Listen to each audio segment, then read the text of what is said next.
Hey, my beautiful family, welcome to Mr. Peter Stories. Dear Heavenly Father, with all our hearts, I ask you to bless the readers of Mr. Peter Stories. Wrap them in your healing embrace, protect their bodies, and fill their souls with peace. Grant them long, healthy lives overflowing with joy, love, and purpose. May every step they take be guided by your light, and may your grace sustain them always. Amen.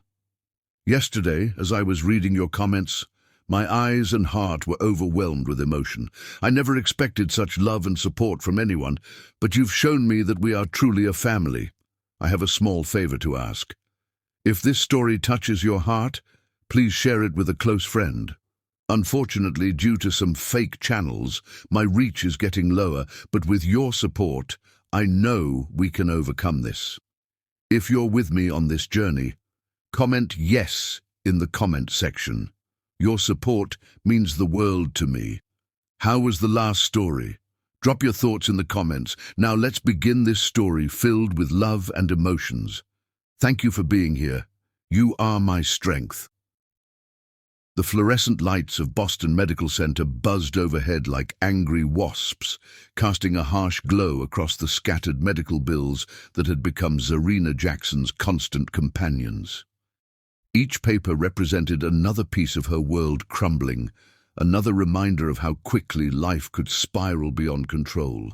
She sat in the worn hospital chair she'd claimed as her own over the past week, her dark fingers intertwined with her mother's frailer ones, watching the steady rise and fall of Gloria Jackson's chest. The monitor's rhythmic beeping had become a haunting melody, one that followed Zarina even into her dreams. She glanced at her mother's face, once full of vigor and determination, now hollow beneath the harsh hospital lighting.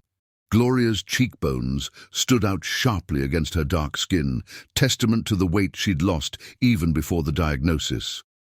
The proud woman who had marched for civil rights, who had raised her daughter alone after her husband's death in military service, who had never backed down from any fight, now looked almost translucent against the sterile white sheets.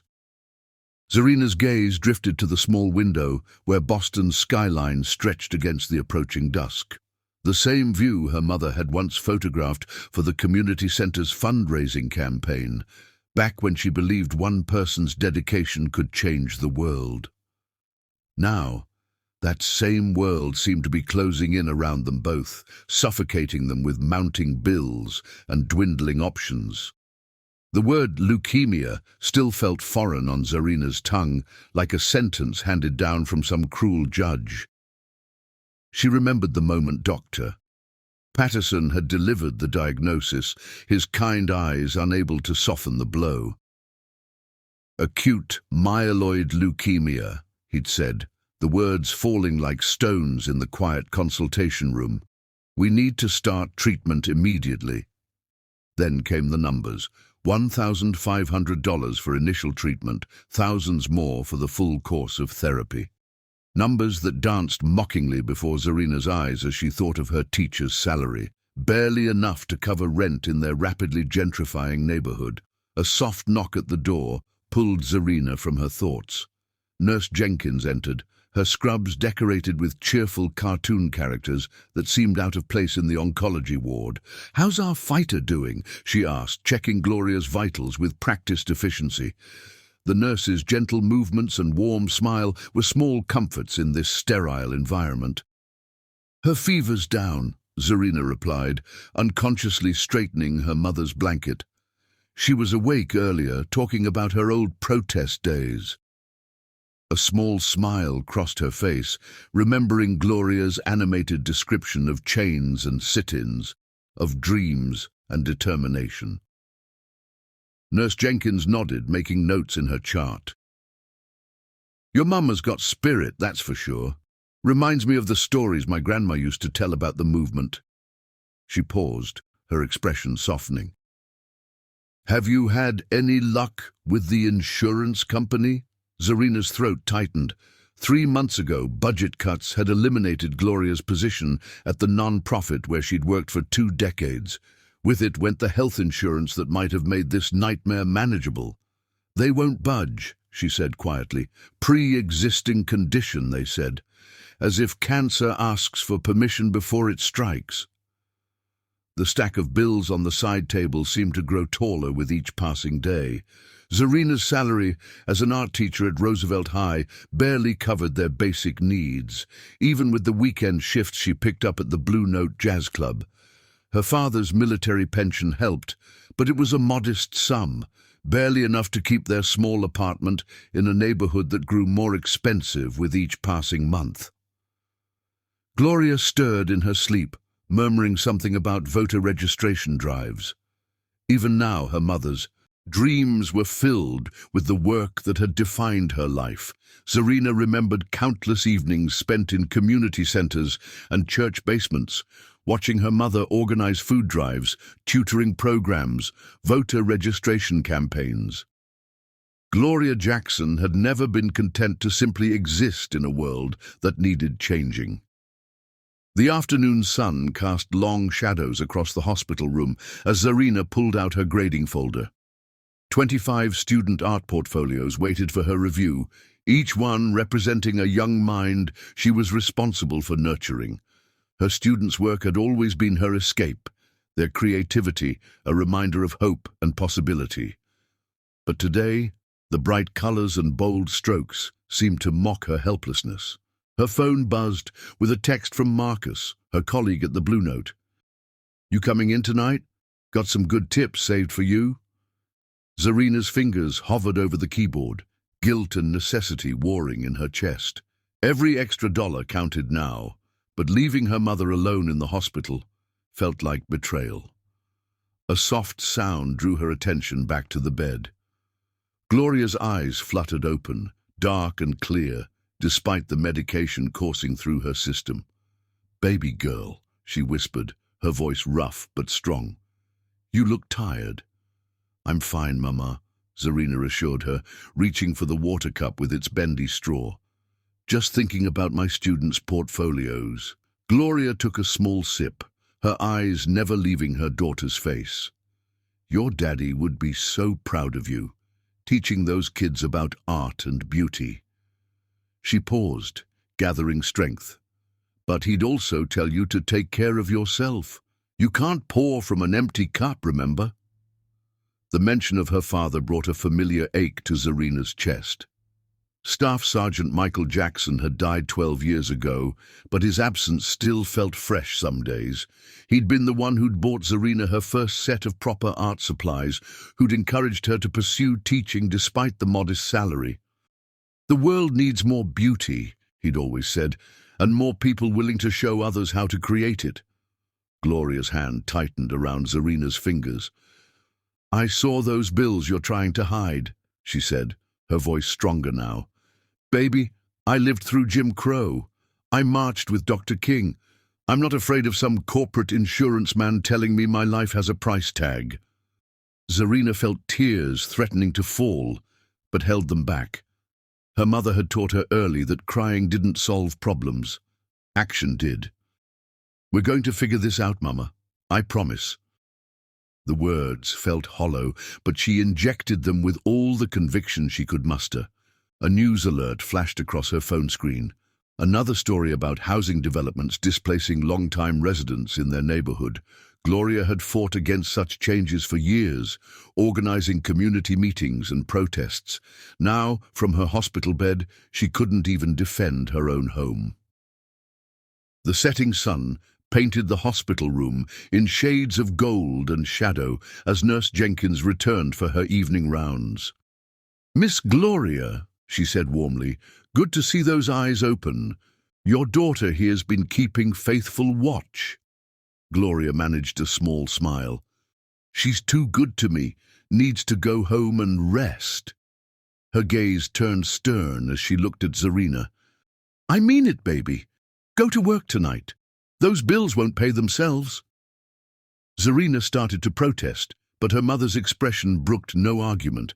It was the same look she'd worn at countless protests and community meetings, the one that said she knew what was right and wouldn't be moved.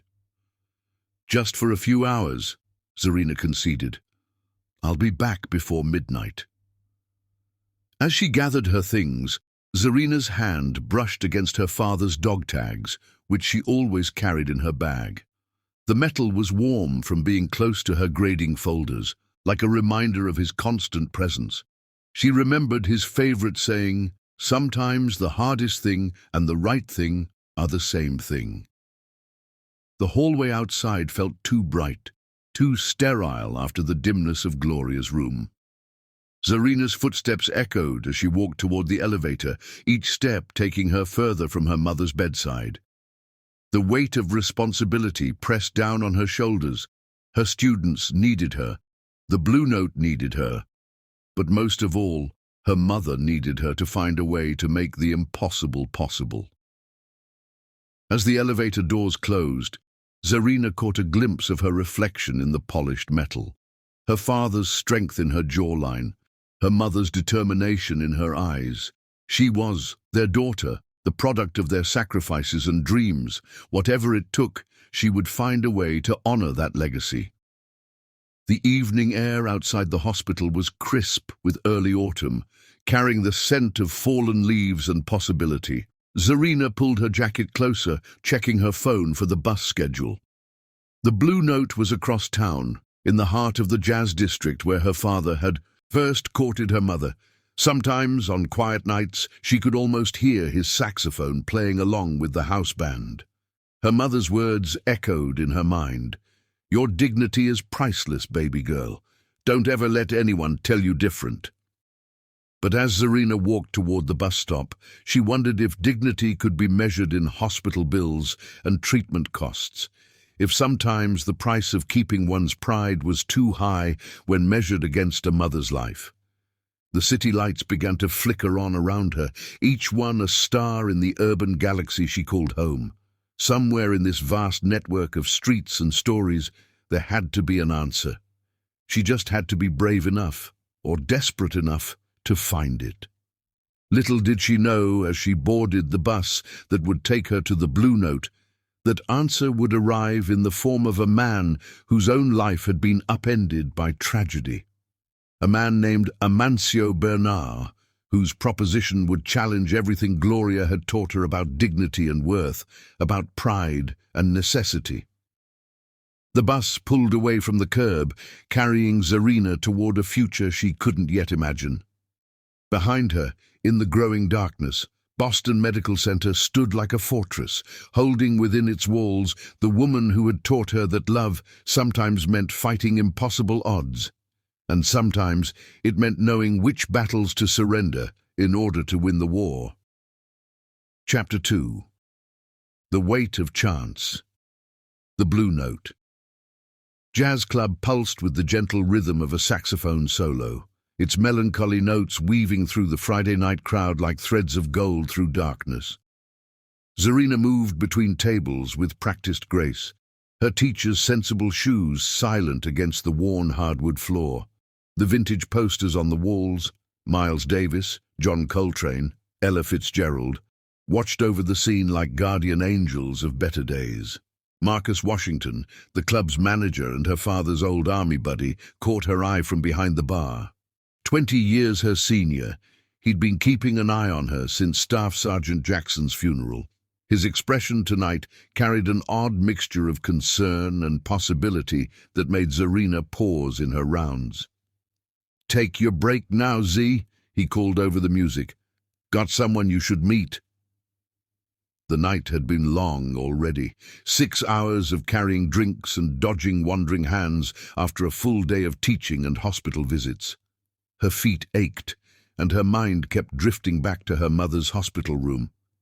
But something in Marcus's tone made her nod and head toward the bar. The man in the wheelchair wasn't immediately noticeable in the club's dim lighting. He sat in a shadowy corner, his posture elegant despite his confined position. As Zarina approached, the first thing she noticed was his hands, artist's hands, with long fingers that tapped gently against a glass of untouched scotch. "Zarina," Marcus said, his voice carrying that same strange weight. "This is Amancio Bernard. You might remember hearing about him. He was behind the Robertson Street renovation project." Recognition flickered in Zarina's mind. The Robertson Street project had been a minor miracle in Boston's development scene, a renovation that had actually preserved the neighborhood's character and protected its longtime residents. Her mother had cited it as a rare example of responsible urban development. "Pleasure to meet you, Miss Jackson," Amancio said, his accent a melodious blend of French precision and Spanish warmth. His eyes, when they met hers, held a depth of understanding that made her instinctively straighten her waitress apron. "Mr. Bernard was asking about your mother's situation," Marcus continued, his tone carefully neutral. "I hope you don't mind. Word gets around in the community." The saxophone faded into a piano piece, something slow and thoughtful that matched the sudden tension in the air. Zarina felt her guard rising. She'd already fielded plenty of well-meaning but useless advice about crowdfunding and payment plans. But Amancio wasn't looking at her with pity. His gaze held something else. Recognition, perhaps. "Please, sit," he said, gesturing to the empty chair across from him. "Marcus speaks very highly of both you and your mother." Zarina glanced at the table she should be serving, but Marcus nodded encouragingly. "I've got Tony covering your section. Take a few minutes." The chair was still warm from its previous occupant.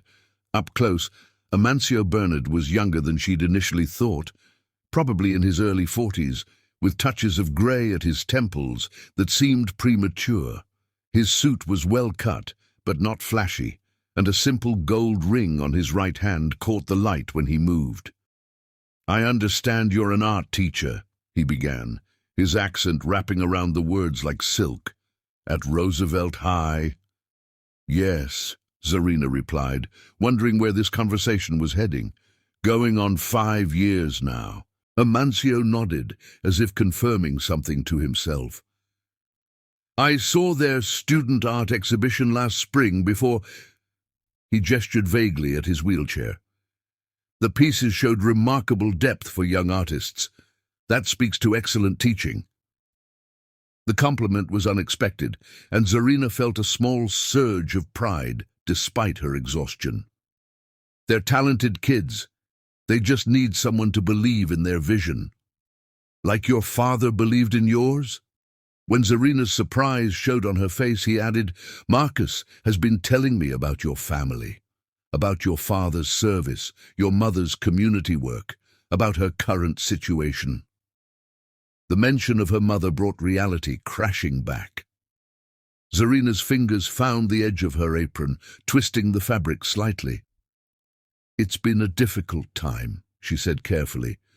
"Life has a way of presenting us with impossible choices," Amancio said, his voice dropping slightly.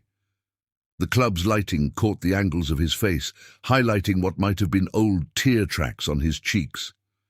"2 years ago, I had everything. A successful business, a family legacy, the respect of my peers. One icy road changed everything." He took a breath, and Zarina saw the cost of each word in the tension around his eyes. "My father disowned me after the accident, said I'd brought shame to the family name by focusing on community development instead of profit. When I lost the use of my legs, he saw it as divine punishment for straying from the family's traditional business methods."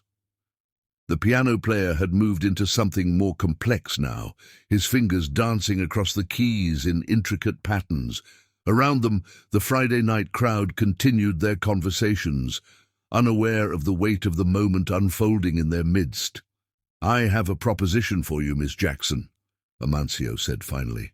"One that may seem unusual, but I ask that you hear me out completely before responding." Zarina felt something shift in the air between them, like the moment before a storm breaks. "I'm listening." 3 nights of your time, just conversation, companionship, nothing more." His fingers had stopped tapping on the glass, and his eyes held hers steadily. "In exchange, I'll provide $500. The words hung in the air between them, heavy with implication. Zarina's first instinct was to stand up, to walk away from what felt dangerously close to an insult. But something in Amancio's expression stopped her, a vulnerability that matched her own desperate circumstances. Why? The question came out before she could stop it. Amancio's smile held more sadness than joy. Because loneliness wears many faces, Miss Jackson. Because sometimes we need to know we're not invisible, even when the world seems determined to look past us. He paused, choosing his next words carefully. And because I recognize the look of someone fighting a battle they cannot afford to lose. The noise of the club seemed to fade away as Zarina processed his words. She thought of her mother in the hospital bed, of the bills piling up, of the increasingly desperate calculations she made each night. $500 wouldn't solve everything, but it would cover the initial treatment cost, buy them time to figure out the rest. Just conversation? She asked, hating the tremor in her voice. You have my word, Amancio replied solemnly. 3 evenings, from 7 to midnight at my apartment. We talk, perhaps share a meal, nothing more. Marcus appeared at their table, his presence a gentle reminder of the real world. Your section's getting busy, Z, he said softly, but take all the time you need here. Zarina looked at her father's old friend, seeing the concern in his eyes. You know Mr. Bernard? Marcus nodded slowly. Known him since the Robertson Street project. He's a man of his word, Z. Whatever he's offering, you can trust that much.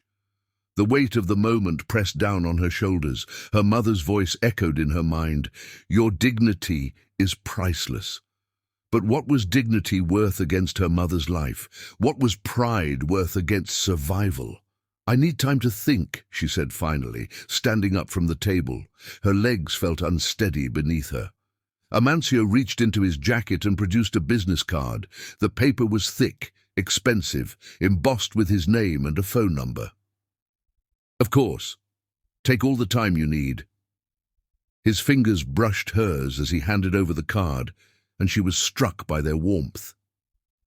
The rest of her shift passed in a blur of drink orders and polite smiles.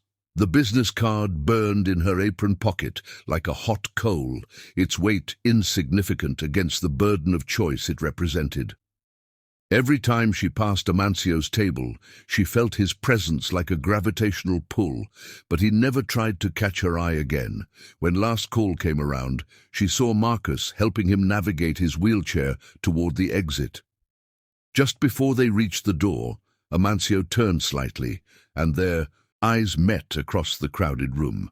In that moment, Zarina saw something that made her breath catch, not pity or desire, but recognition. The look of someone who understood what it meant to stand at the crossroads of necessity and pride. The night air was cool when she finally left the club, her tips heavy in her bag. The business card had migrated to her jacket pocket, where her fingers found it as she walked to the bus stop. The streetlights cast long shadows on the sidewalk, and somewhere in the distance a saxophone played, a lonely, haunting sound that seemed to follow her all the way home.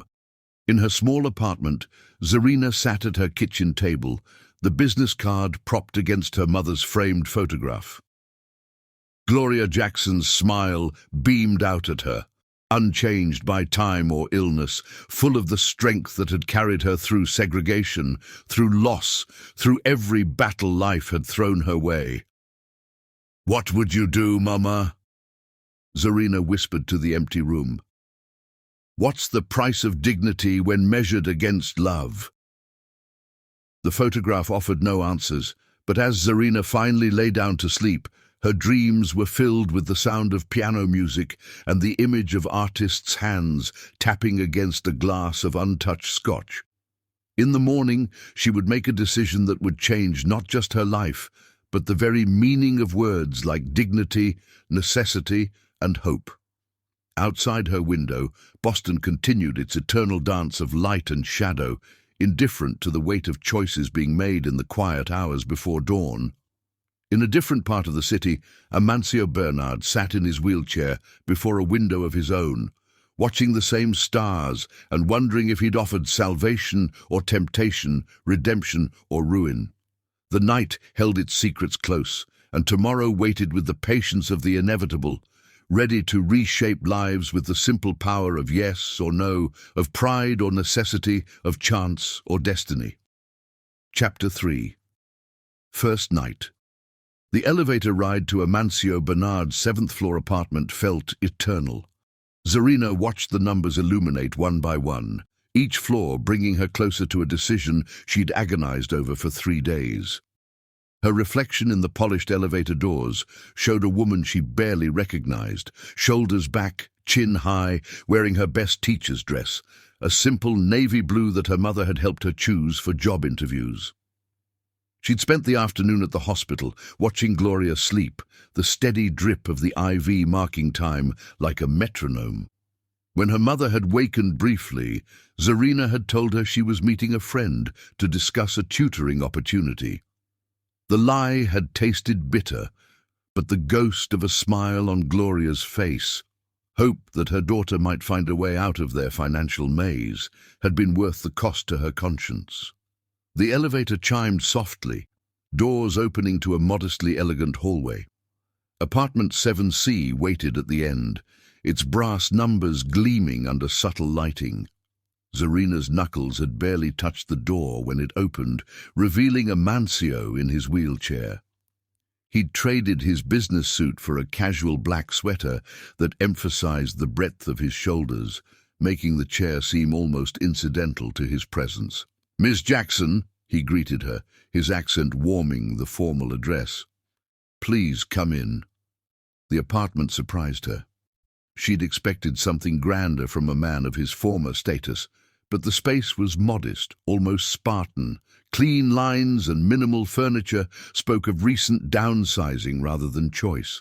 Large windows offered a view of the city park below, where early evening joggers traced paths through autumn leaves.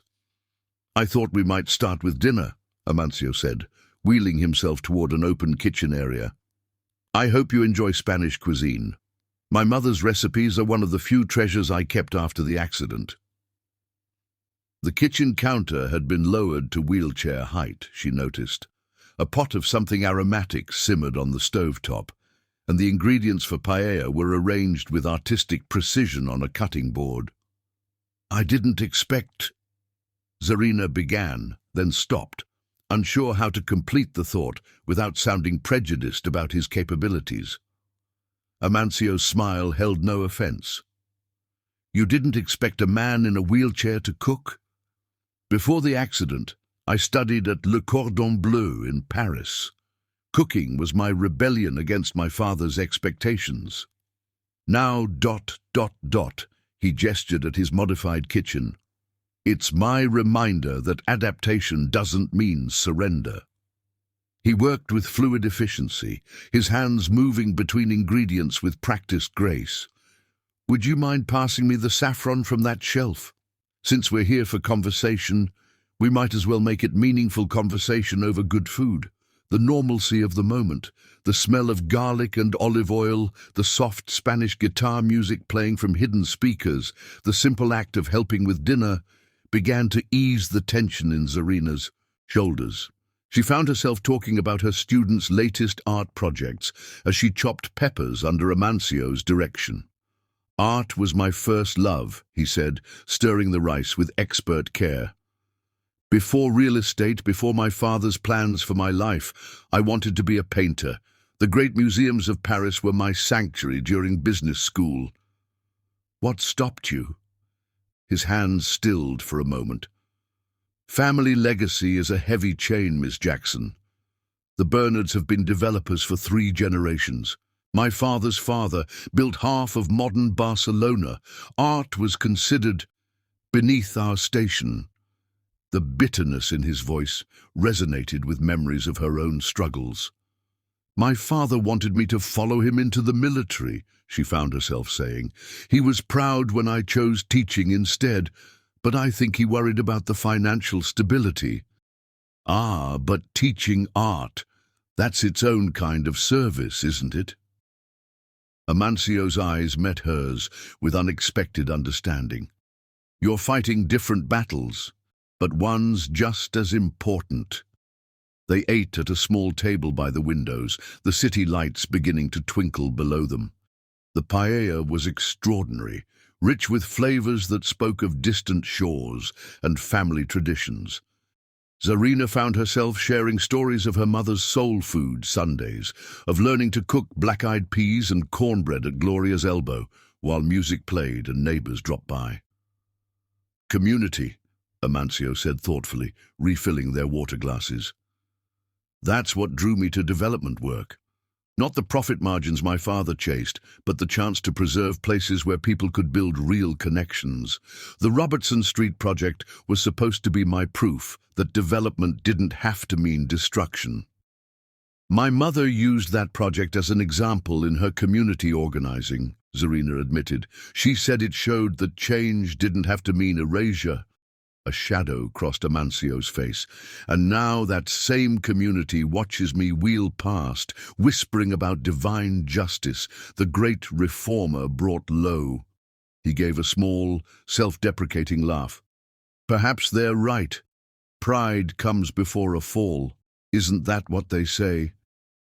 I don't believe in that kind of justice, Zarina said firmly, surprising herself with her vehemence. Accidents don't happen to teach us lessons, they just happen. The conversation flowed as naturally as the evening light faded to darkness. They discovered shared tastes in literature, debated the merits of different jazz musicians, and found common ground in their belief that art could bridge cultural divides. Amancio spoke of growing up between Barcelona and Paris, of feeling caught between his mother's artistic soul and his father's rigid ambitions. The accident changed everything, he said, wheeling himself to the window as he spoke. One icy patch on a mountain road in Switzerland. When I woke up in the hospital, my father was already arranging to transfer control of the company to my cousin. The Bernard name can't be represented by a cripple, he said, as if wheels beneath me somehow changed who I was inside. Zarina watched his reflection in the window glass, saw the pain etched in lines around his eyes. But you're still here, still fighting. Am I? He turned to face her, his expression raw with honesty. Look at what I'm doing, offering money for company because I can't bear the silence of these rooms. Is that fighting, or just a different kind of surrender?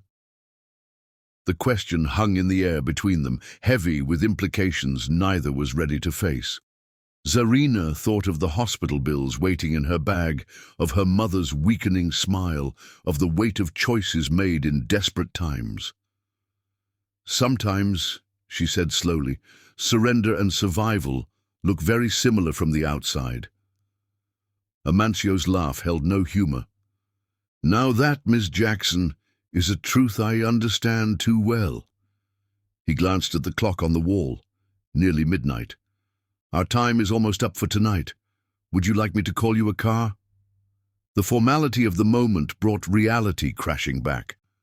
This wasn't a dinner between friends or a meeting of kindred spirits. It was a transaction measured in hours and dollars. Zarina felt her professional mask slip back into place. Yes, thank you, she said, gathering her bag. That would be kind.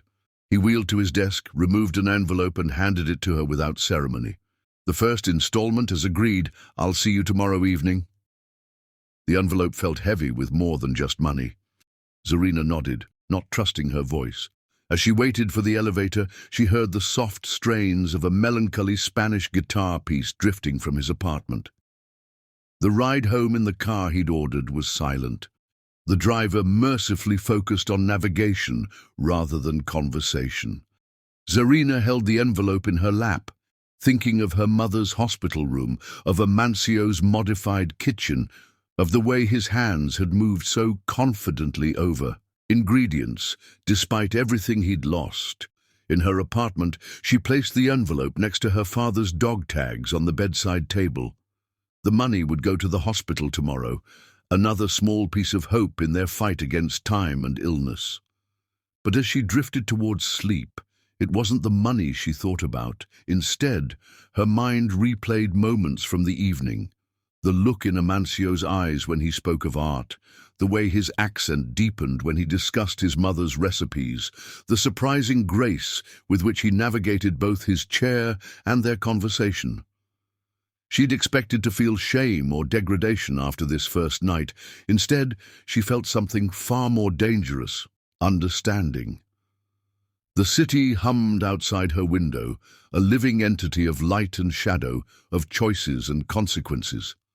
Somewhere across town, in an apartment with a view of the park, a man in a wheelchair sat before a canvas, finally allowing himself to paint after years of denial. And in a hospital room, monitors beeped steadily beside a sleeping woman who had taught her daughter that dignity came in many forms. Tomorrow would bring its own challenges, its own choices. But for now, Zarina let herself remember the taste of saffron rice and the sound of Spanish guitars, wondering if the price of dignity might sometimes be measured not in dollars, but in the courage to reach across the divide between desperation and understanding. Chapter 4. Unexpected Connection. The second evening arrived with a gentle rain that painted Boston's streets in reflections. Zarina had spent the morning at the hospital, watching the first installment of Amansio's money disappear into the machinery of medical billing. Gloria's doctor had seemed cautiously optimistic about starting treatment, though her mother's suspicious questions about the sudden financial improvement had been harder to navigate than any medical discussion. Standing once again before apartment 7C, Zarina felt different than she had 24 hours ago. The edge of shame had dulled, replaced by an unexpected curiosity about the man who had shared stories of art and rebellion over homemade paella. When Amancio opened the door, the apartment behind him was transformed. The furniture had been pushed back, creating a makeshift gallery space. Dozens of sketches and paintings were arranged on easels and leaning against walls. The rain tapped gentle rhythms against the windows, creating a contemplative atmosphere that felt more like a museum after hours than a private residence. "I thought," Amancio said by way of greeting, "that since we discovered our shared love of art last night, I might show you what I've been working on during my recovery." His voice carried a hint of nervousness beneath its usual cultured tones. "Though I warn you, they're not exactly gallery quality."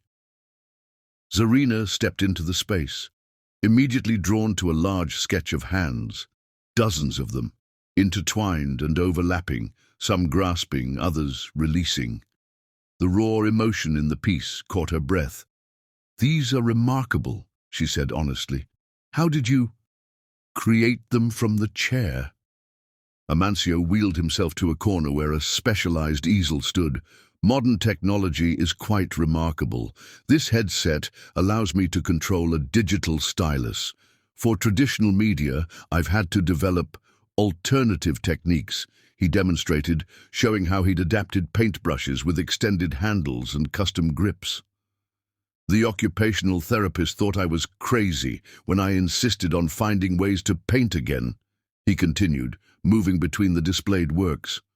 "She wanted me to focus on practical skills, as if art isn't practical for the soul's survival." Each piece told a story of transformation. Early works were angry, harsh lines and dark colors depicting twisted metal and broken glass. But as Zarina moved through the collection, she saw the evolution. Later pieces showed light breaking through shadows, hands reaching toward hope, cityscapes reimagined from a seated perspective. "This one," she said, stopping before a watercolor of a park bench seen from below. "The angle is so unique. It makes me see something ordinary in a completely new way." Amancio's smile held a touch of irony. "Amazing how a change in perspective can transform the most mundane objects. When you're seated at this height, the world reveals different secrets." They moved slowly through the impromptu gallery, discussing technique and symbolism. Zarina found herself sharing stories about her students' artwork, about the way young minds approached creativity without the barriers of convention. Children see truth more clearly than adults, Amancio observed. They haven't learned to hide their pain or their joy behind socially acceptable facades. He paused before a particular sketch, one she hadn't noticed before.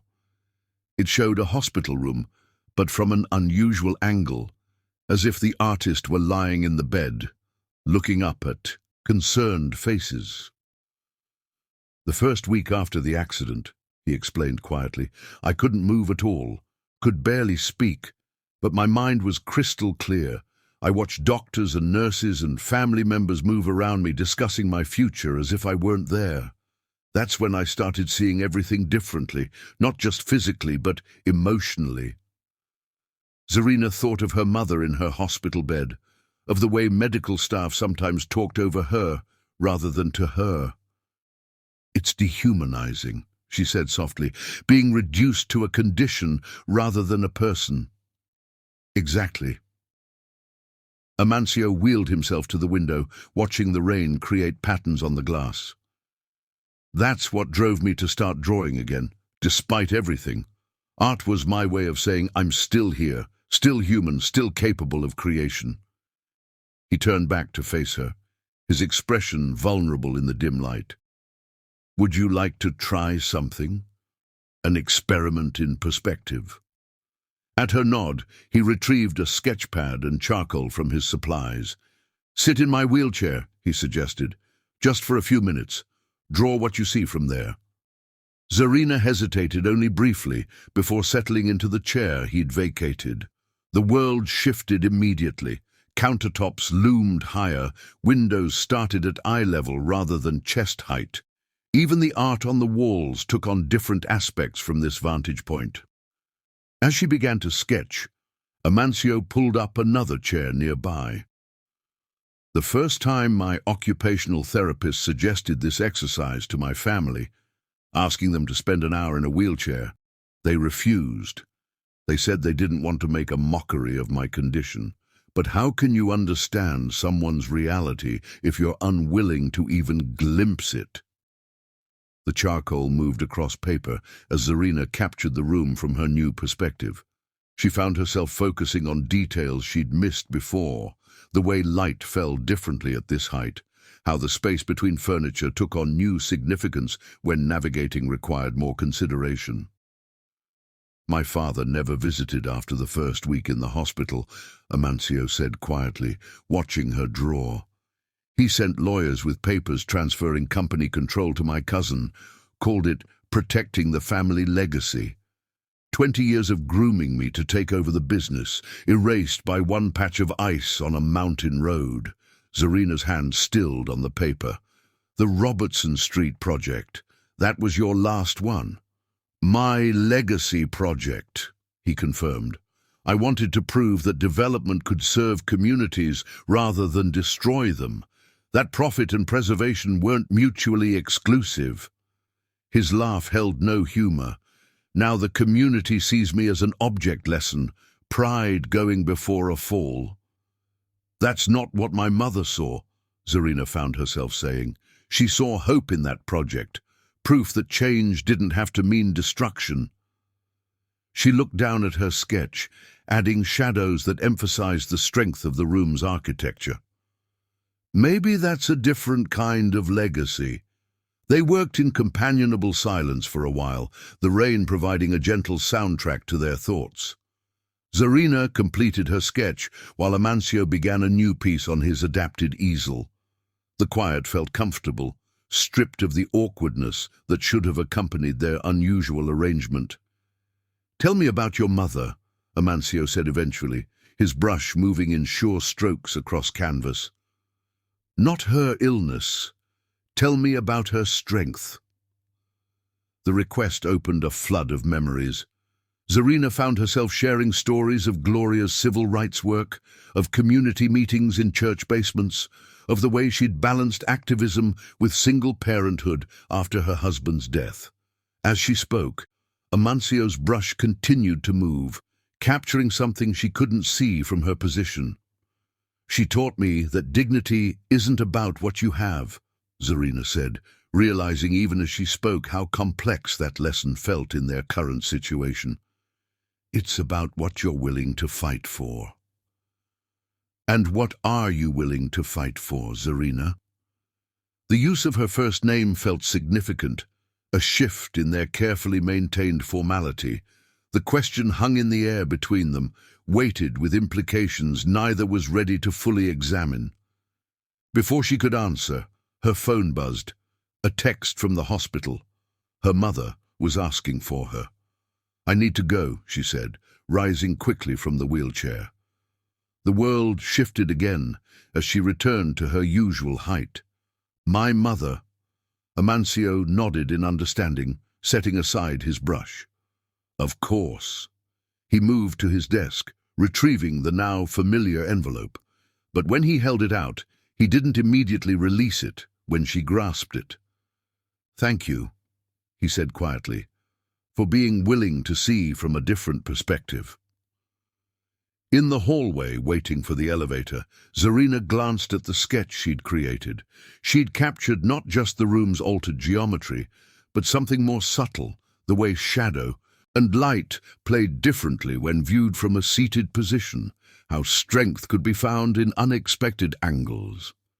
The hospital corridors felt different when she arrived, as if her time in the wheelchair had permanently altered her perception of space. Gloria was awake, more alert than she'd been in days. When she asked about Zarina's evening, the lie about tutoring felt heavier than before.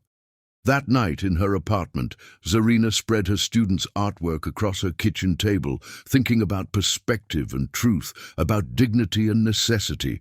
One piece in particular caught her eye, a freshman's self-portrait that showed the artist both as she was and as she dreamed of being, the two images overlapping in a way that made both equally real. Across town, in an apartment where rain still tapped against windows, Amancio Bernard sat before his easel, adding final touches to the painting he'd begun during their evening. It showed a woman seated in a wheelchair, but her reflection in the window before her stood tall, both images equally dignified, equally true.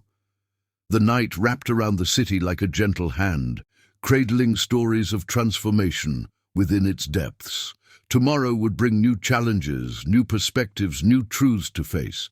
But for now, two souls touched by art and circumstance contemplated the way beauty could be found in unexpected places, and how connection could grow in the spaces between necessity and understanding.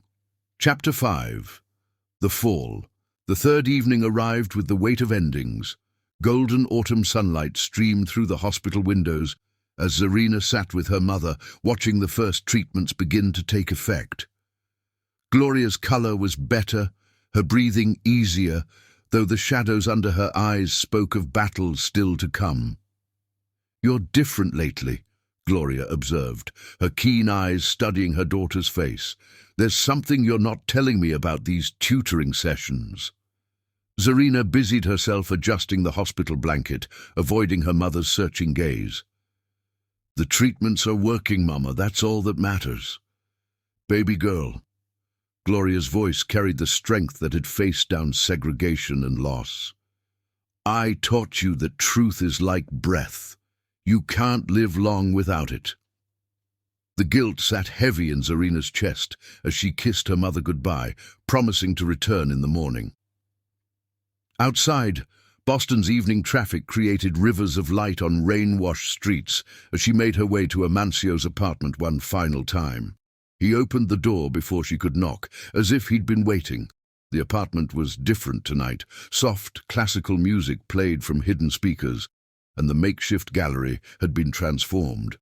Now, easels held fresh paintings, still wet with evening light and possibility. "I've been working all day," Amancio said, by way of greeting, his accent thicker with emotion. "Sometimes the art flows like a river, refusing to be contained."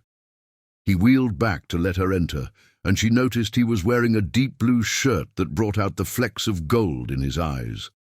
The new paintings took her breath away.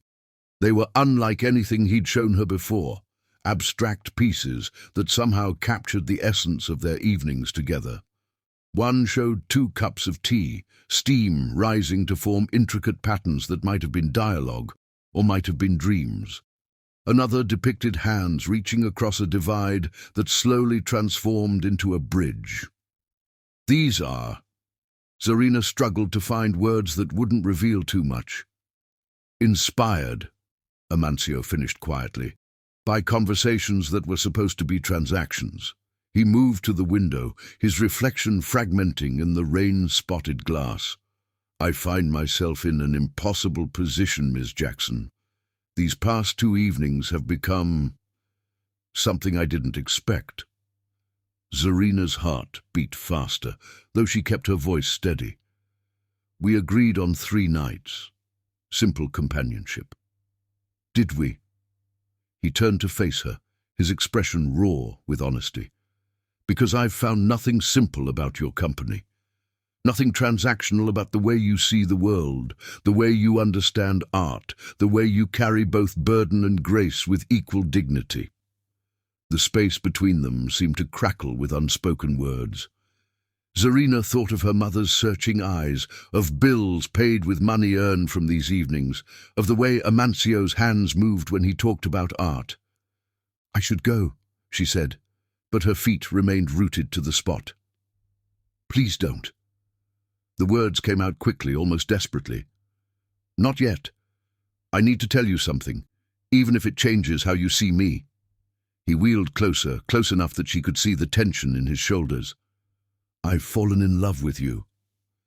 The confession hung in the air like suspended raindrops, catching light and shadow in equal measure. Zarina felt the world tilt on its axis, everything she thought she knew about their arrangement shifting into new patterns. You can't, she whispered. This isn't, we're not real. His laugh held no humor. What is real, Zarina? The money I gave you, the hours we've spent talking about art and life and dreams, the way your eyes light up when you describe your students' work, the way you saw me as a man, not a charity case or a cautionary tale. He moved to his easel, where a covered canvas waited. With trembling hands he removed the cloth, revealing a portrait of Zarina herself. But it wasn't just a simple likeness. It showed her in multiple aspects, like a prism refracting light. In one angle she was the dedicated teacher, in another the dutiful daughter, and in the center, a woman standing at a crossroads, her face full of both strength and uncertainty. This is how I see you, Amancio said softly. All of your facets, all of your struggles and triumphs. I see your guilt about these evenings, your fierce love for your mother, your passion for teaching, your artist's soul that recognizes beauty in broken things. Zarina stared at the portrait, seeing herself through his eyes. The painting captured something she hadn't even admitted to herself, the way these evenings had begun to heal parts of her she hadn't known were wounded. I can't afford feelings, she said finally, her voice barely audible above the rain. My mother needs... Need and love aren't mutually exclusive, Amancio interrupted. Do you think I don't understand the weight of family obligations, the cost of maintaining dignity in impossible situations? He ran a hand through his hair in frustration. I offered money because I was lonely, yes, but also because I recognized in you someone who understood that sometimes survival requires swallowing pride. Thunder rumbled in the distance, a low counterpoint to the tension in the room. Zarina found herself moving closer to the portrait, studying the way he'd captured the determination in her eyes, the slight worry line between her brows, the gentle curve of her smile when she talked about art. What happens now? She asked, not turning to face him. When the transaction ends, when the money's spent, when real life comes crashing back in. She heard the soft whir of his wheelchair as he moved beside her. Real life? You mean like hospital bills and family disapproval and society's judgments? Those have been here all along, Zarina. They didn't stop us from connecting, from seeing each other as we truly are. Finally, she turned to meet his gaze. "And how do you see me, Amancio? A charity case? A fascinating story? A beautiful black woman who made you feel alive again?" His eyes held steady under her challenge. "I see a warrior," he said simply. "A woman who would swallow her pride to save her mother. An artist who teaches children to see beauty in themselves. A soul who could look at a broken man and see not what he lost, but what he might still become." The air between them grew thick with possibility. Outside, the storm gathered strength, but inside the apartment time seemed to stand still. Zarina thought of her mother's words about truth being like breath, of her father's belief that the hardest choice and the right choice were often the same thing. "I should hate this," she said finally. "Hate that money brought me here. Hate that desperation made me stay. Hate that I'm standing here feeling things I have no right to feel." "But you don't hate it," Amancio said softly, "because you've realized, as I have, that sometimes the universe uses strange paths to bring souls together. Sometimes what looks like desperation is really destiny in disguise." He reached for her hand, his fingers warm against her skin.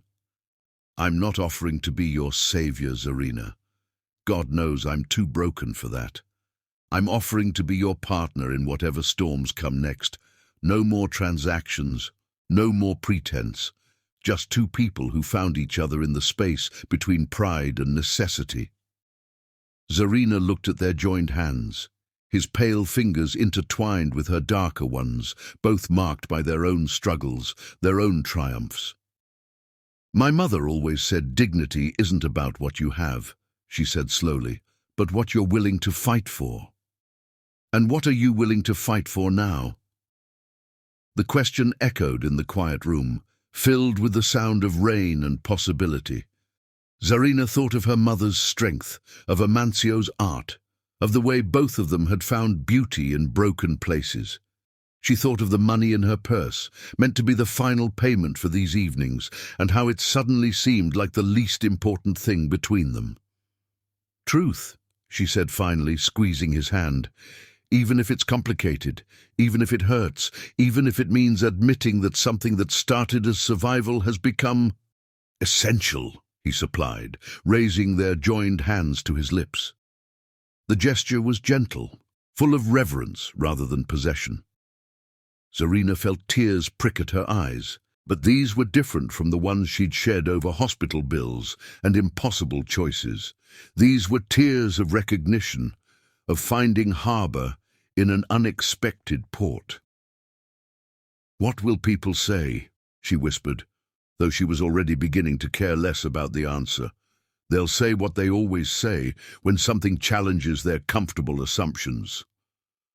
Amancio's smile held both irony and hope. "But we know the truth, that love doesn't ask permission, doesn't check bank accounts or social status or physical ability. It simply arrives, like rain after drought, making flowers grow in unlikely places." The storm outside had reached its peak, but inside apartment 7C, two souls had found shelter in the truth of their connection.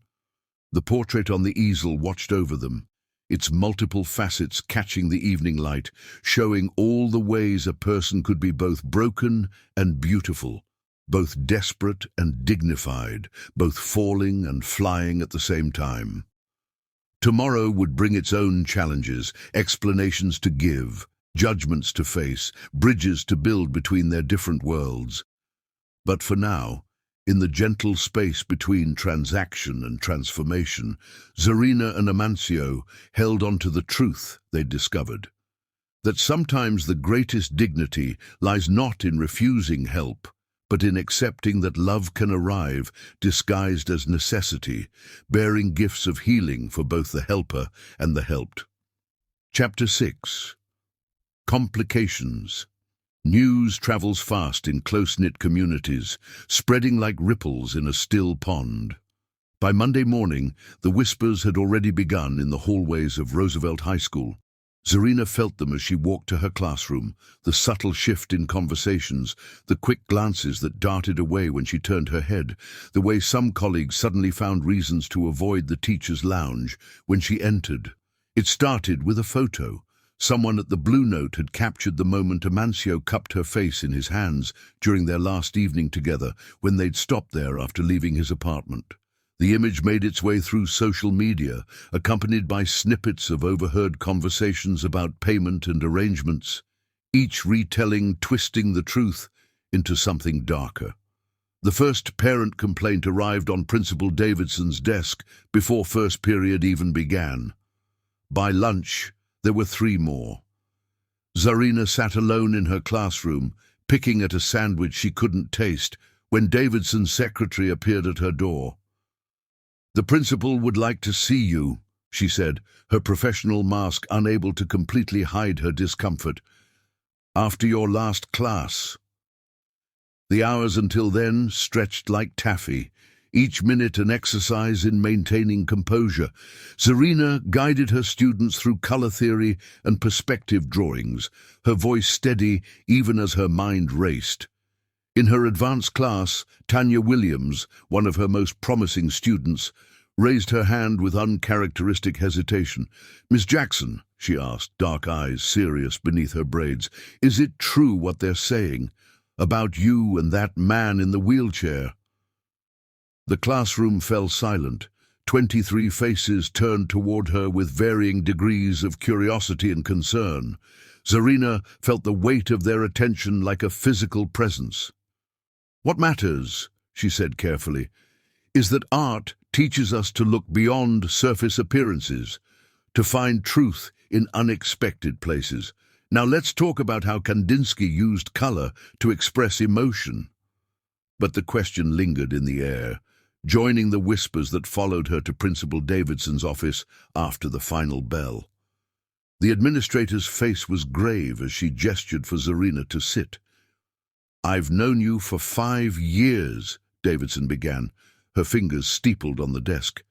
"You've been one of our most dedicated teachers.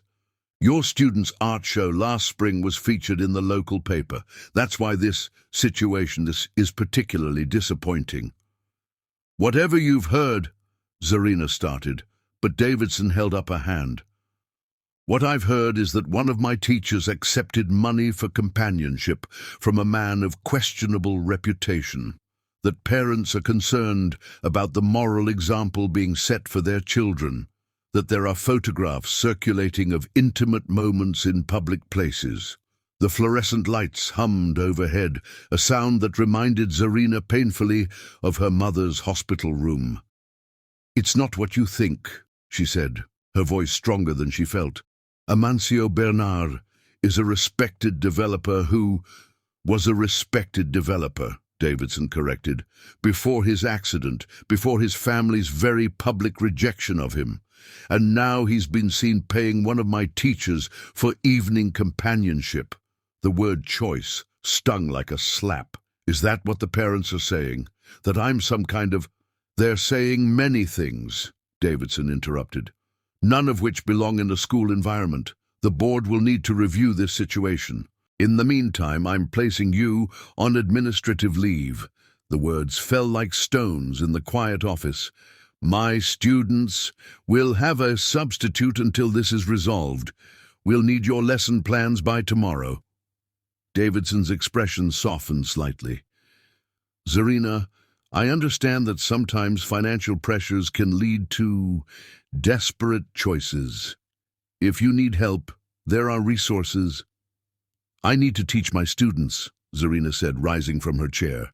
Her dignity wrapped around her like armor. "They have a showcase coming up in 3 weeks. They're counting on me." "They need a teacher whose personal life isn't a source of scandal," Davidson countered. "Take some time, sort this situation out. We'll reevaluate after the board meeting next month." The hallways were nearly empty as Zarina walked back to her classroom. Only the janitor nodded to her, his eyes kind as he continued sweeping. She gathered her supplies mechanically, grade book, lesson plans, the small succulent on her desk that her students had given her last Christmas. Her phone buzzed as she was leaving, a text from Marcus at the Blue Note. People talking, might want to lay low for a while. Sorry, Ze. Another message waited from Amancio. Just heard from my physical therapist. The rumors are spreading. Call me when you can. But it was the third message that made her hands shake. The hospital. Her mother was asking for her, agitated after overhearing nurses discussing some gossip about her daughter. The drive to Boston Medical Center felt endless. Each traffic light gave Zarina more time to imagine the conversation ahead, to remember her mother's words about dignity being priceless. The same mother who had taught her to fight injustice was now lying in a hospital bed, about to learn that her daughter had compromised everything she'd taught her. Gloria was sitting up when Zarina arrived, her face ashen but her eyes clear. A newspaper lay in her lap, a local community paper that served Boston's black neighborhoods. The headline wasn't large, but it might as well have been written in neon. Local teachers' arrangement with disabled developer raises community concerns. "Mama," Zarina began, but Gloria held up a hand. "Sit down," she said quietly, "and tell me the truth, all of it." So Zarina did. She told her mother about the mounting bills, about meeting Amancio at the Blue Note, about his proposition and her desperate acceptance. She spoke about paella and art therapy, about perspectives changed and understanding gained, about love growing in unexpected soil. Gloria listened without interruption, her face unreadable. When Zarina finally fell silent, the only sound was the steady beep of monitors and the distant squeak of nurses' shoes in the hallway. "The money for my treatment," Gloria said finally. "It came from him?" "Yes.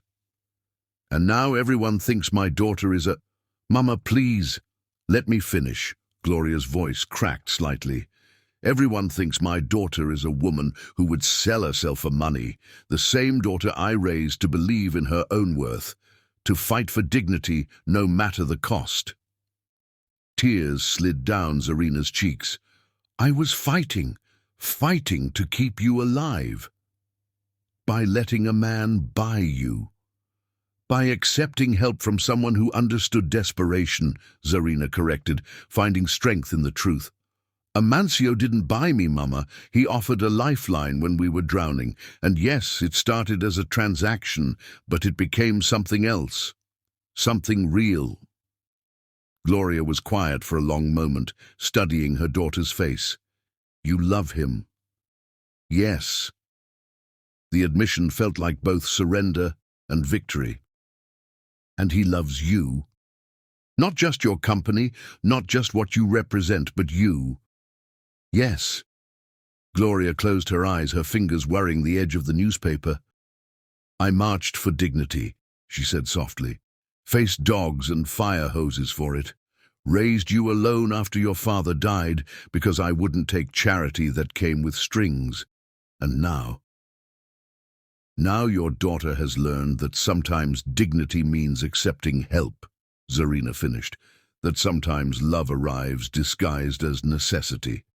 A knock at the door interrupted them. Dr. Patterson entered, his face careful as he noted the tension in the room. "Ms. Jackson," he said, "I have your mother's latest test results. The treatment is showing positive effects, but what?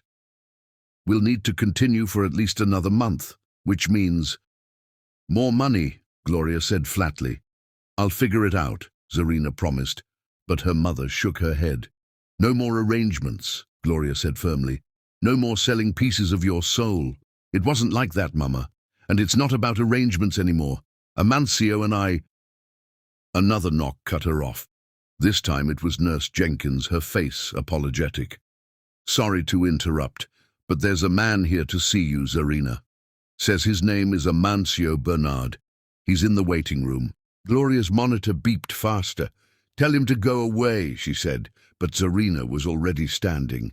"No, Mama, it's time for you to meet him, to see the truth instead of the rumors." The walk to the waiting room felt like crossing a battlefield. Zarina could feel the eyes of nurses and orderlies following her, could hear the whispers that seemed to echo off sterile walls. But when she saw Amancio waiting in his wheelchair, his face lined with concern, everything else faded away. "I heard about the school," he said without preamble, "and the newspaper. I'm so sorry, Zarina. I never meant—" "I know," she interrupted, "but now I need you to meet my mother, to help her understand that what people are saying isn't who we are." Amancio's face showed fear for the first time since she'd known him. "Are you sure?" "From what you've told me about her. She taught me that dignity means standing up for truth," Zarina said. "So that's what we're going to do. Together." They moved down the hallway side by side, the art teacher and the developer, the daughter and the suitor, two people who had found love in the space between desperation and destiny. Behind them, whispers followed like autumn leaves in the wind. Ahead, a hospital room waited where truth would meet tradition, where love would face judgment, where complicated choices would demand simple answers. The monitors beeped their steady rhythm as they entered Gloria's room. The woman in the bed looked small but unbowed, her dignity intact despite her illness. Her eyes moved from her daughter to the man beside her, measuring, evaluating, remembering her own battles for respect and understanding. "Mrs. Jackson," Amancio began, his accent thick with emotion, "I've come to tell you a story about dignity, about love, and about finding grace in unexpected places." Outside the hospital windows, Boston continued its eternal dance of light and shadow, of judgment and mercy, of tradition and transformation. Inside, three souls faced the complications of truth, each carrying their own definition of dignity, each about to learn that love's greatest power lies in its ability to bridge the gaps between what we think we know and what we're brave enough to learn. Chapter 7. Amancio's Truth. The tension in Gloria Jackson's hospital room could have been cut with a scalpel. Amancio sat in his wheelchair beside Zarina, feeling the weight of Gloria's scrutiny like a physical presence. The monitors beeped steadily in the background, marking time like a metronome counting down to judgment. "You say you want to tell me about dignity," Gloria said, her voice carrying the strength of decades fighting for respect. "Let's start with why you thought my daughter's company was something you could buy." "Mama," Zarina began, but Amancio touched her hand gently. "No, she deserves the truth, all of it." He wheeled slightly closer to the bed, his posture straight despite his seated position. "Mrs. Jackson, I didn't offer money to buy your daughter's company. I offered it because I recognized in her eyes the same desperation I've been fighting since my accident." He paused, gathering thoughts that had been weighing on him for days.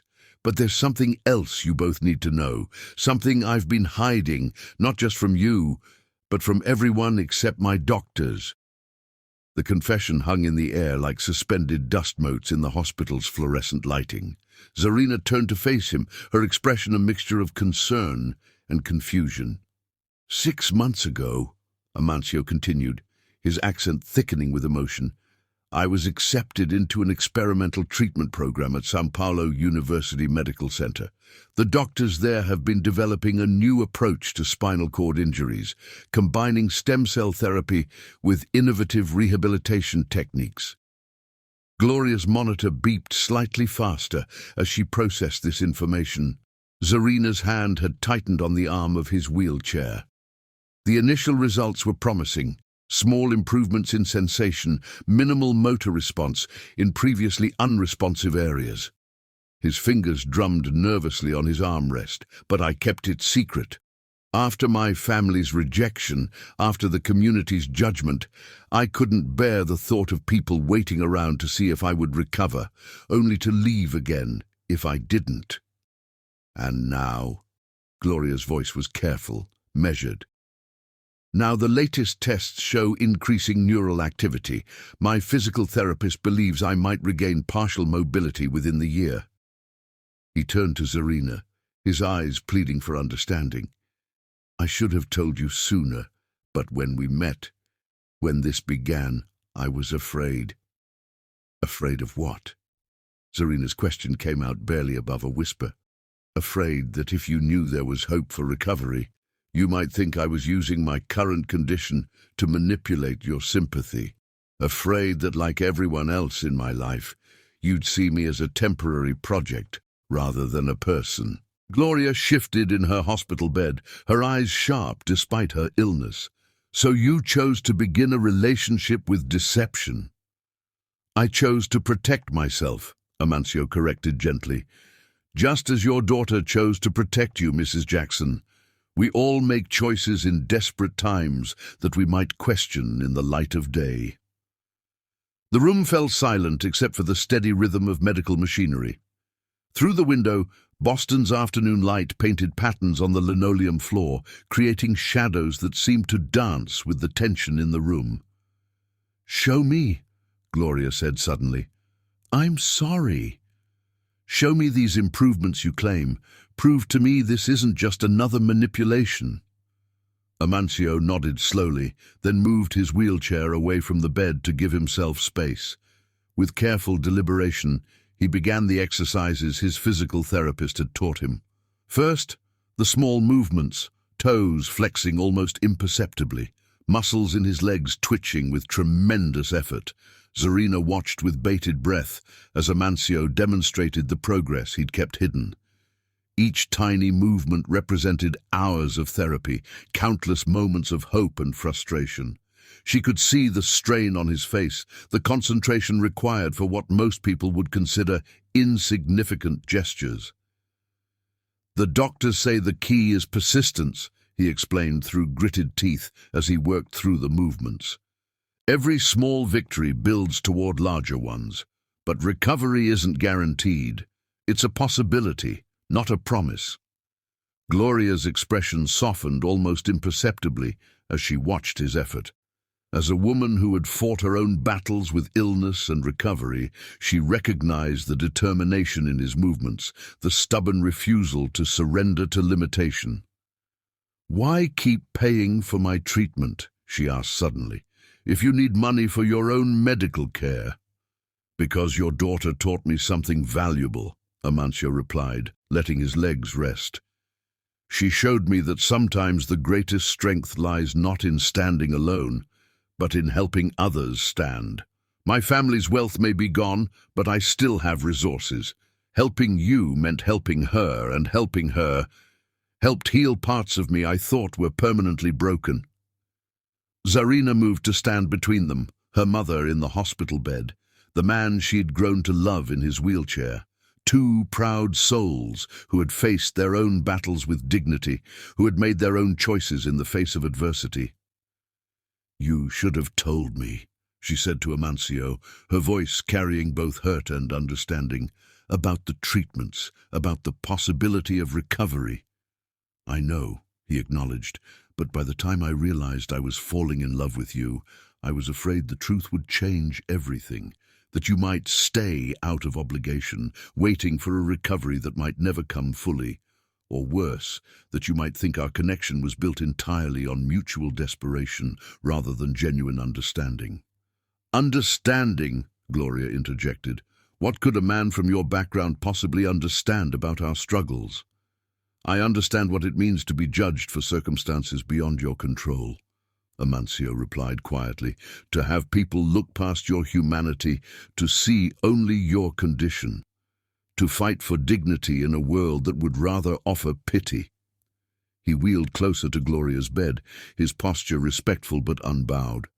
"I understand that your daughter's choice to accept my help wasn't about selling herself but about loving you enough to swallow her pride.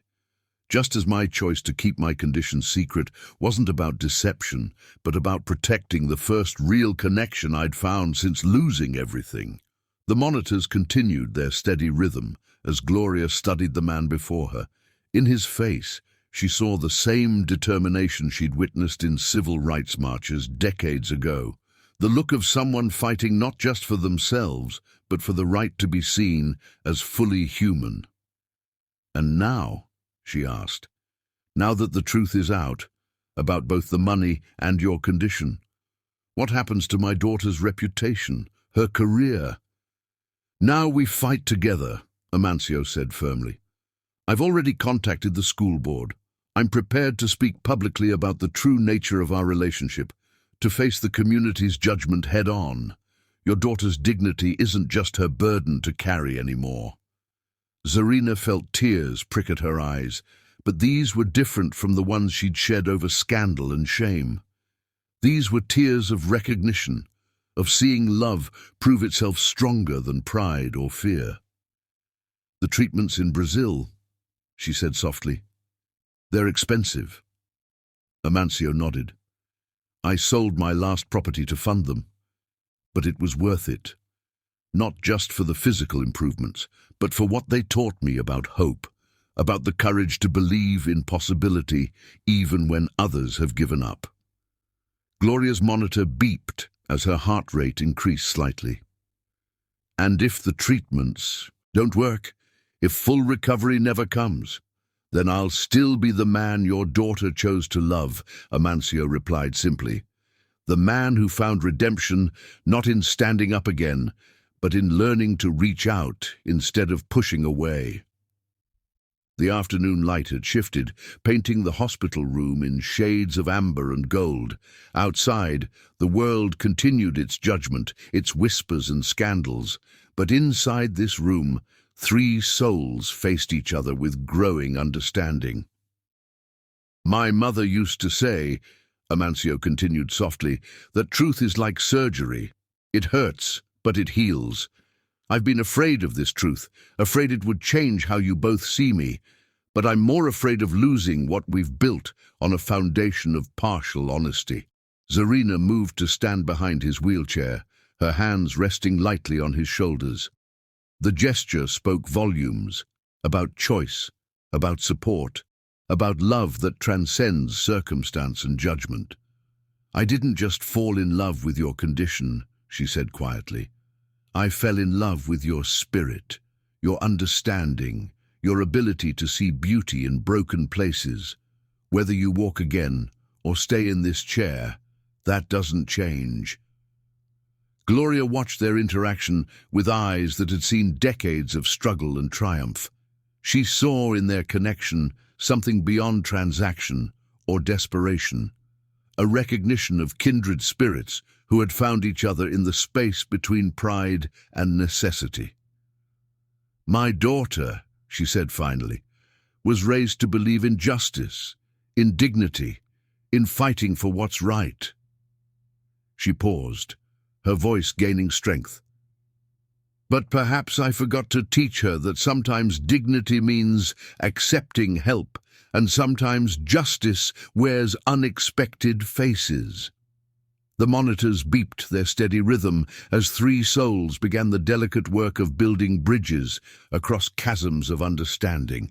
Outside the hospital windows, Boston continued its eternal dance of light and shadow, of judgment and mercy, of truth and transformation. And in that room, surrounded by the scent of antiseptic and the sound of healing machines, love proved once again its power to transcend the boundaries of circumstance, to find hope in hidden places, and to turn truth from a weapon into a tool for building something stronger than silence, more lasting than judgment, more powerful than pride. Chapter 8. Hard Choices. The school board meeting room felt like a courtroom. Zarina sat in the front row, her back straight, watching as board members filed in with expressions ranging from sympathy to barely concealed judgment. The local press occupied the back rows. This story of romance, scandal, and redemption had proven too tempting to ignore. Principal Davidson had already presented the parent complaints, each one a paper cut to Zarina's professional reputation. Now she waited to present her defense, to fight for the career she'd built with dedication and love. Amancio sat beside her in his wheelchair, his presence both a comfort and a complication. "Ms. Jackson," Board President Thompson began, his voice carrying across the hushed room, "you understand why we're here today?" Zarina stood, feeling the weight of every eye in the room. Yes, sir. You're here because people have chosen to misinterpret a private relationship as something inappropriate. Private relationships that involve financial transactions tend to raise concerns, Thompson responded dryly, particularly when they affect a teacher's standing in the community. Before Zarina could respond, the door at the back of the room opened. A murmur went through the crowd as Gloria Jackson entered, pushed in a wheelchair by Nurse Jenkins. Despite her weakness from treatment, she radiated the same dignity that had carried her through civil rights marches decades ago.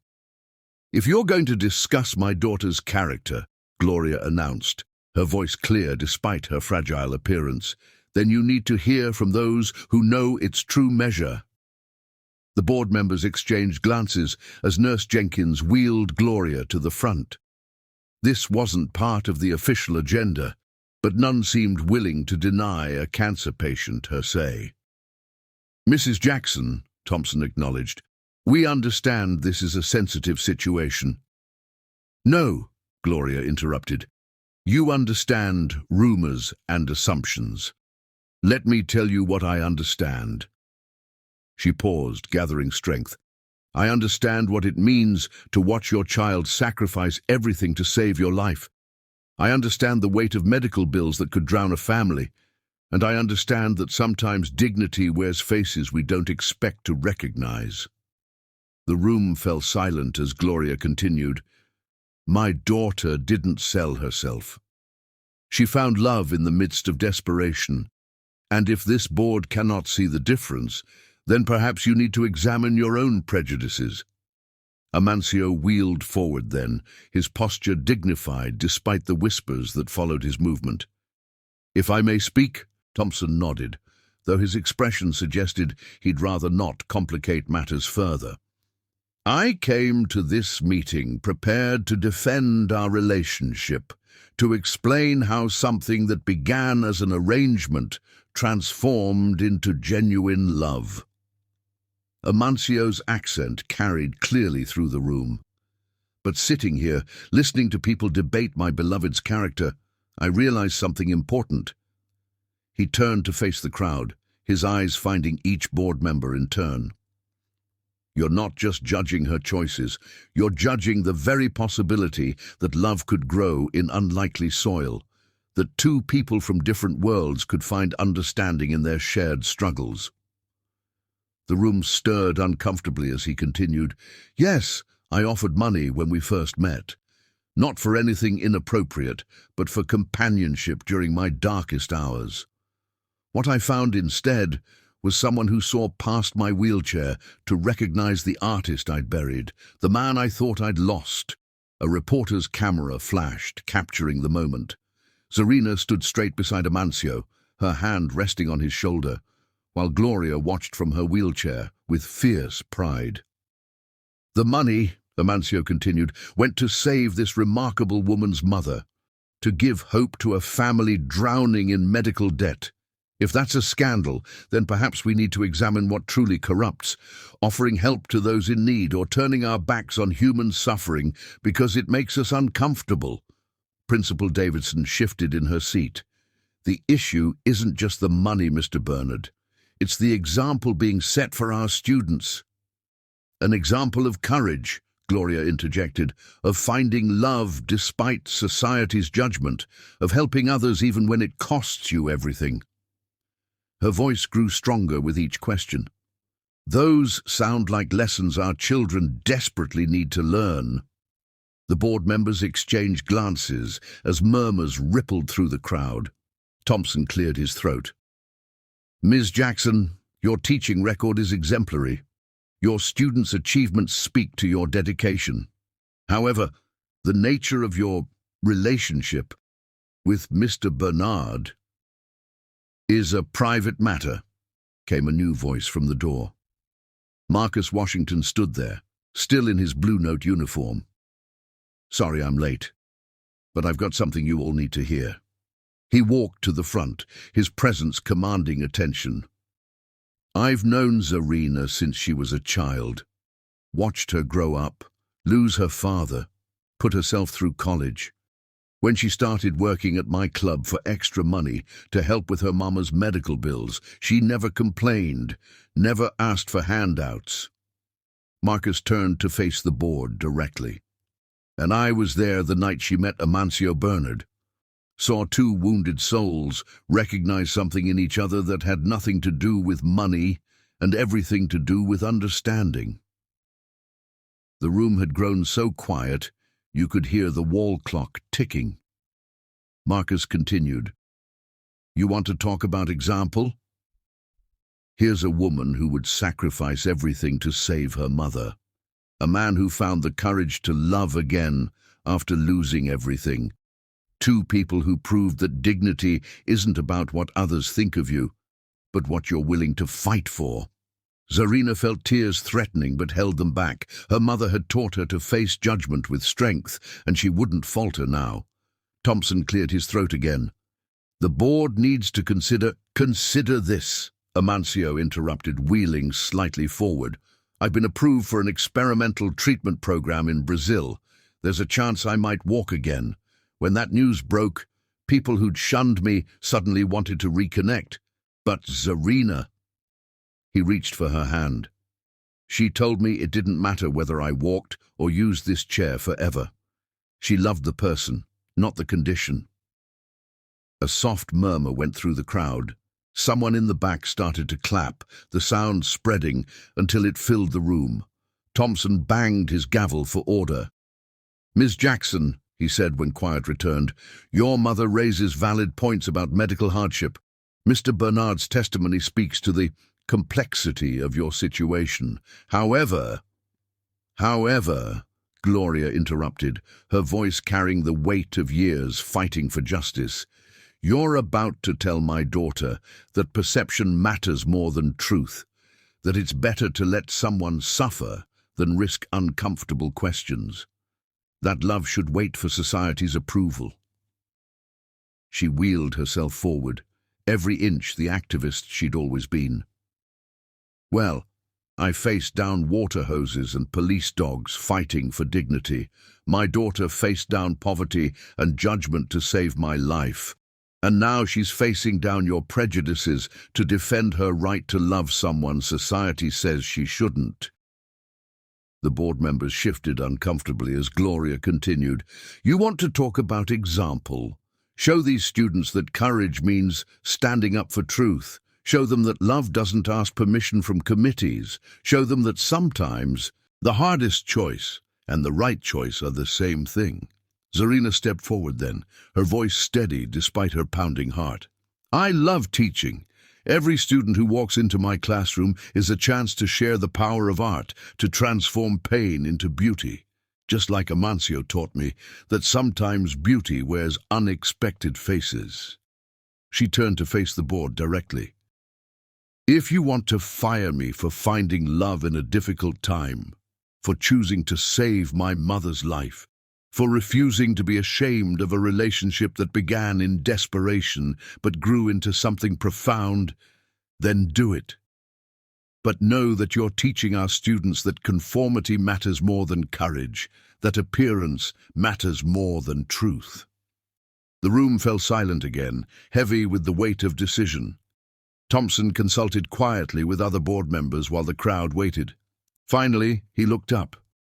"This board's duty is to maintain educational standards and community trust. However," he paused, seeming to choose his words carefully, "we also have a duty to demonstrate wisdom, compassion, and the ability to see beyond surface judgments."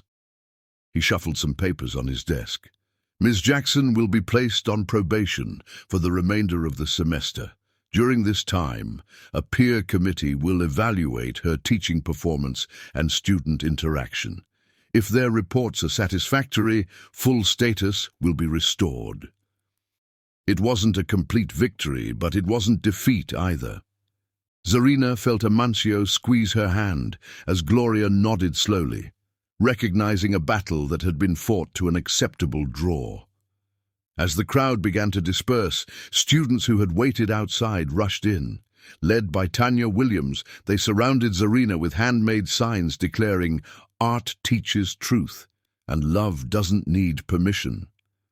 Principal Davidson approached through the crowd, her expression complicated. "Your students never doubted you," she said quietly. "Perhaps we adults could learn something from their capacity to see past surface judgments." Outside the building, autumn sunshine painted the world in shades of gold and possibility. Gloria sat in her wheelchair between Zarina and Amancio, three souls who had faced judgment and found strength in unity. "Hard choices," Gloria mused, watching leaves dance on the breeze.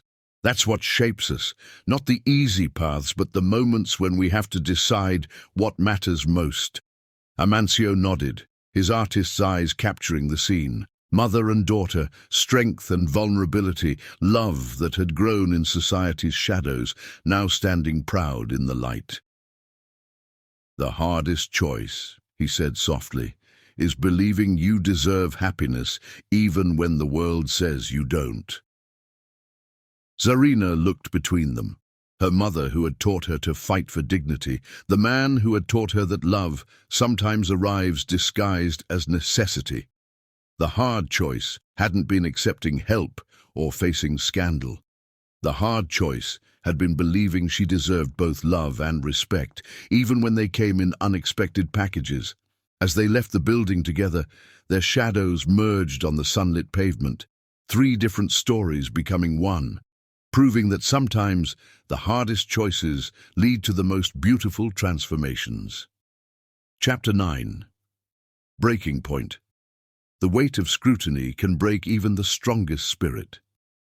In the weeks following the school board hearing, Zarina felt herself crumbling beneath the constant pressure of being watched, judged, discussed. Every morning brought new whispers, every afternoon carried fresh judgments, and every evening held the crushing weight of choices made and prices paid. The hospital bills continued to arrive, each one a paper reminder of the arrangement that had started everything. Gloria's treatment was showing progress, but each step forward seemed to come with its own cost, not just financial, but emotional. The nurses' subtle glances, the doctor's careful professionalism, all carried undertones of knowledge about how the treatment was being funded. Amancio noticed the change in Zarina first. Her visits became shorter, her responses more guarded. Even when they were alone in his apartment, surrounded by his art and their shared memories, she seemed to be pulling away, building walls with each passing day. "Talk to me," he pleaded one evening, watching her stare out his window at the city lights. "Whatever's happening in that beautiful mind of yours, let me help carry it." But how could she explain the weight she carried? The stares from other teachers during her probationary period, the way some parents pulled their children from her art classes, the whispers that followed her through grocery store aisles. Even her victory at the school board had come with a price. She was now the teacher who had gotten away with it, the woman who had trapped a wealthy, disabled man. "I saw the movement in your latest therapy session," she said instead, changing the subject. "Your progress is remarkable." Amancio wheeled closer, trying to bridge the growing distance between them. "Don't do this, Zarina. Don't hide behind polite observations. I can feel you slipping away." The truth was, his improving condition had brought its own complications. His family had suddenly renewed contact, sending lawyers with offers to restore his position in the company if he would reconsider certain life choices. The implication was clear. His relationship with Zarina was seen as a scandal that could be erased once he recovered. "Maybe they're right," Zarina whispered one night, after another dinner spent pushing food around her plate. "Maybe this was all a beautiful mistake." "No." Amancio's voice carried an edge of desperation. "What we have is real. It transcended money, transcended circumstance. Don't let their judgment make you doubt what we both know is true." But doubt had taken root, growing like ivy in the cracks of her confidence. She thought of her mother, finally strong enough to sit up and argue, demanding to know why Zarina hadn't told her the truth from the beginning. Because I knew you'd look at me the way everyone else does now, Zarina had answered, like I sold something precious for something necessary. The breaking point came on a Tuesday. Zarina had stopped at the grocery store after a particularly difficult day at school. A student's parent had withdrawn her child from the art program, citing concerns about moral influence. As Zarina stood in the produce section, selecting oranges for her mother, she overheard two women talking. "That's her, the teacher who sold herself to the crippled developer.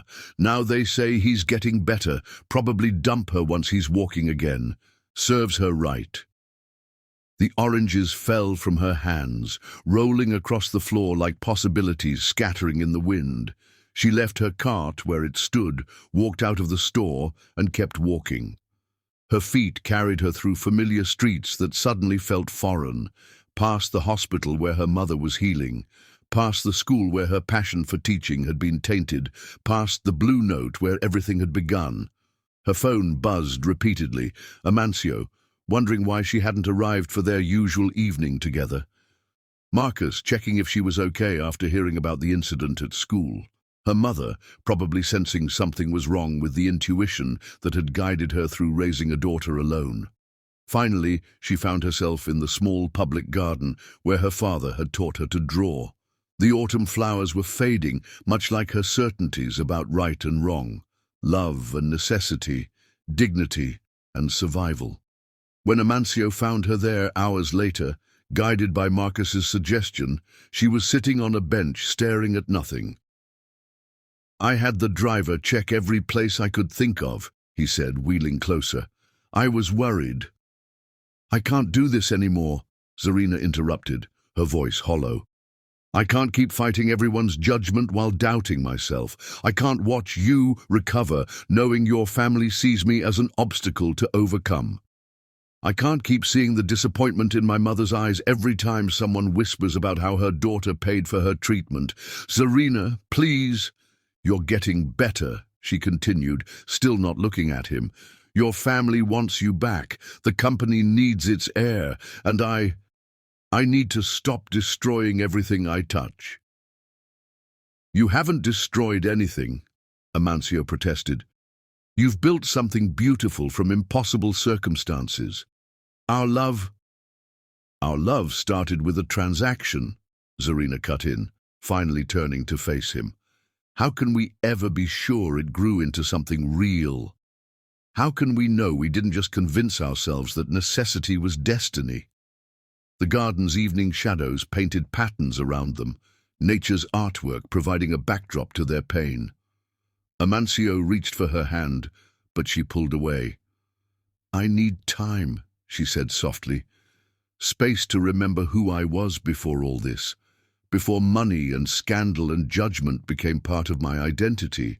"And what about who we are together?" Amancio's voice cracked slightly. "Does that not matter?" "It matters too much." Zarina stood, wrapping her arms around herself. "So much that I can't tell anymore if I'm fighting for love or just refusing to admit I made a mistake." The distance between them seemed to grow with each word, becoming a chasm that no amount of understanding could bridge. Amancio's hands gripped his wheelchair's arms tightly, his knuckles white with restraint. "You're not the only one who's lost something here," he said quietly. "I lost my family's respect long before the accident, lost my mobility on a mountain road, lost my pride when I had to sell everything to fund these treatments. The only thing I didn't mind losing was my loneliness when I found you." Zarina felt tears finally break free, tracking down her cheeks like rain on window panes. "That's just it. I don't want to be someone's salvation.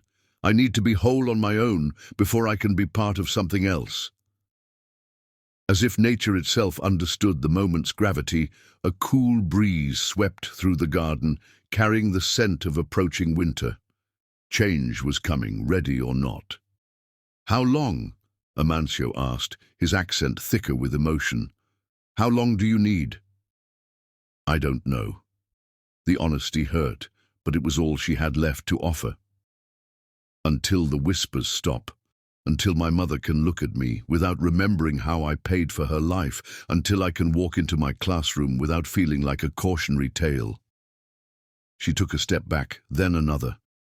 Each movement felt like tearing something essential, like watching a painting being erased one stroke at a time.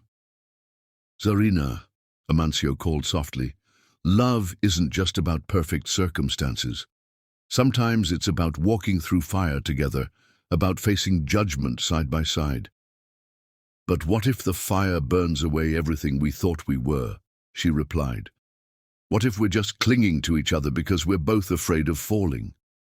The garden's lights began to flicker on, creating small islands of illumination in the growing darkness. Somewhere nearby, a saxophone played, perhaps from the Blue Note, perhaps from memory. "I won't try to stop you," Amancio said finally, "but know this, whether I walk again or stay in this chair forever, whether my family accepts me back or casts me out again, my love for you wasn't born from desperation. It grew from recognition, from seeing my own struggle for dignity reflected in your eyes." Zarina nodded, unable to speak past the lump in her throat. She turned and walked away, each step feeling like betrayal, like surrender, like necessary brutality.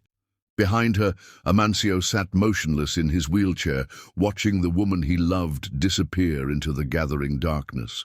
His hands, the artist's hands that had captured their story in paint and passion, lay useless in his lap. The garden held its secrets close, witnessing another scene in the eternal dance of love and loss, of necessity and nobility, of hearts that found each other in darkness, only to question their truth in light. That night, in her small apartment, Zarina turned off her phone and sat in darkness. She thought of her mother, fighting for life in a hospital bed, unknowing that her daughter's heart was breaking anew. She thought of her students, whose art had begun reflecting themes of judgment and redemption. She thought of Amancio, alone in his apartment, surrounded by paintings that told their story. Across town, in a modified studio, Amancio faced a blank canvas. His therapy-strengthened hands could now hold a brush steadier, could create with growing confidence. But tonight no art would come. Sometimes breaking points weren't loud or dramatic. They were quiet moments when hope and doubt collided, leaving only silence in their wake. The city continued its eternal rhythm, indifferent to personal pain. Somewhere, a teacher's dignity wrestled with her heart's truth.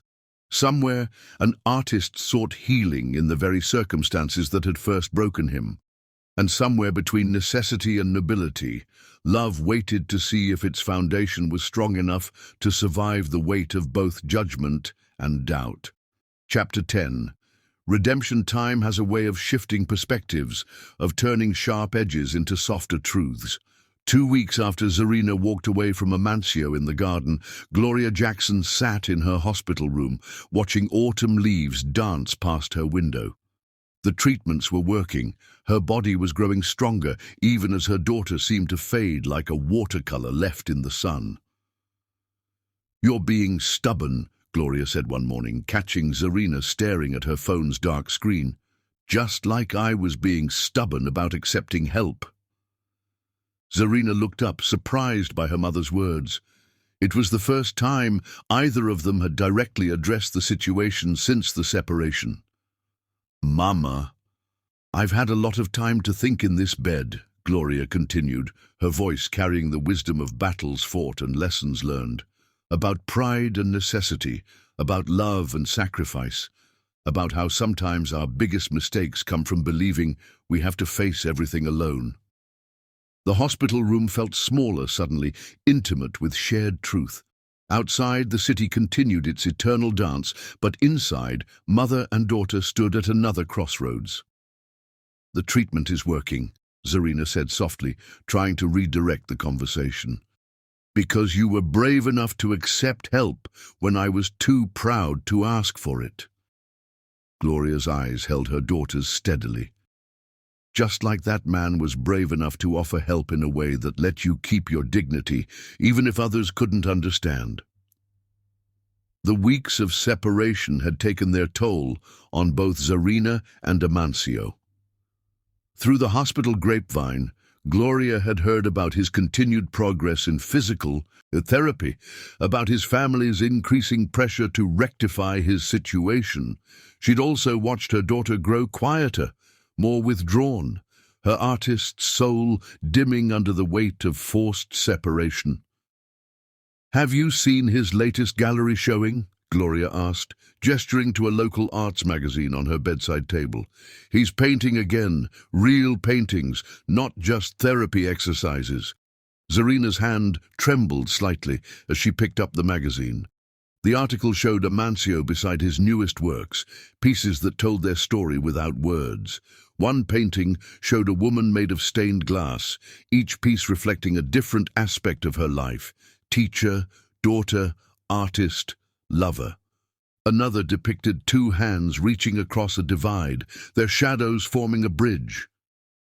"He understands," Gloria said quietly, "about sacrifice, about dignity, about finding strength in broken places, just like you understood him when everyone else saw only his wheelchair." Tears threatened to fall as Zarina stared at the images. "It's not that simple, Mama. People still talk, still judge." "People talked about me during the civil rights movement too," Gloria interrupted. "Called me troublemaker, agitator, worse. But truth doesn't ask permission from people's judgment." A nurse entered with Gloria's morning medication, pausing briefly at the tension in the room.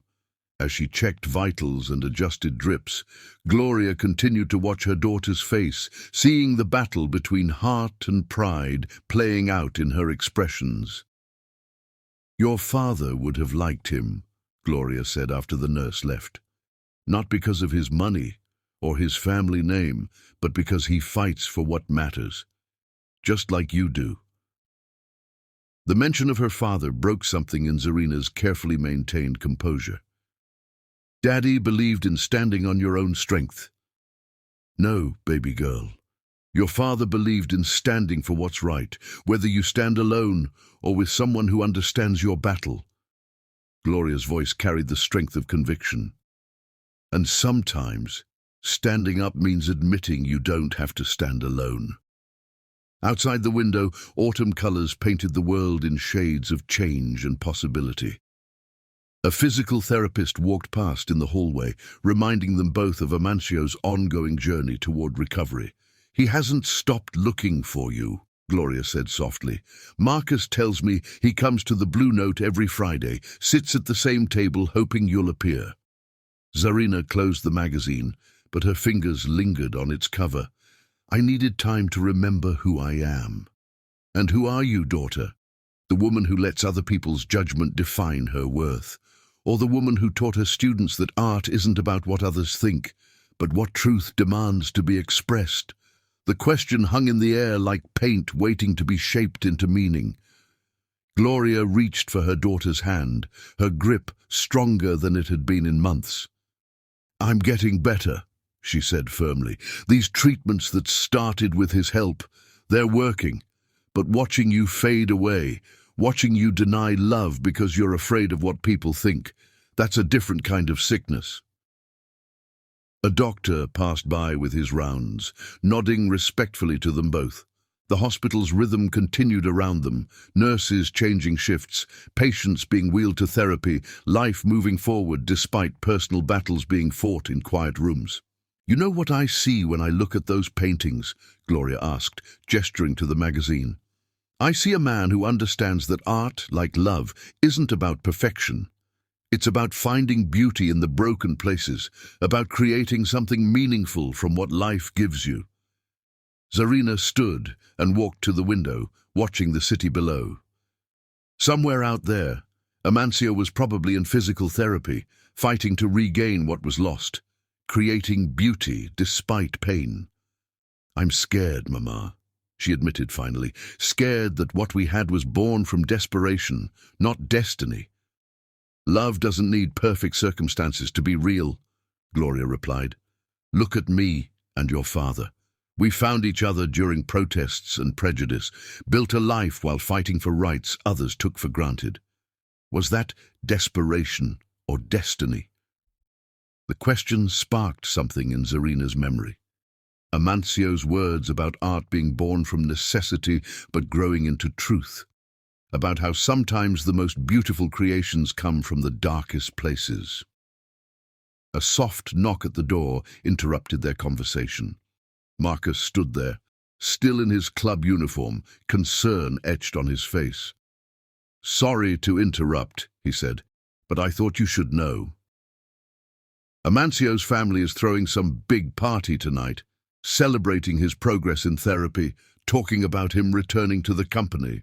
He paused, watching Zarina's reaction. "Word is, they're trying to set him up with some developer's daughter, a more suitable match." Gloria's monitor beeped slightly faster as she processed this information. "Well, daughter, what are you going to do about that?" Zarina stared at the magazine in her hands, at the paintings that told their story with such raw honesty. "I needed time," she said slowly. "Time to remember who I am. But maybe who I am isn't just about me anymore. Maybe it's also about who we become together."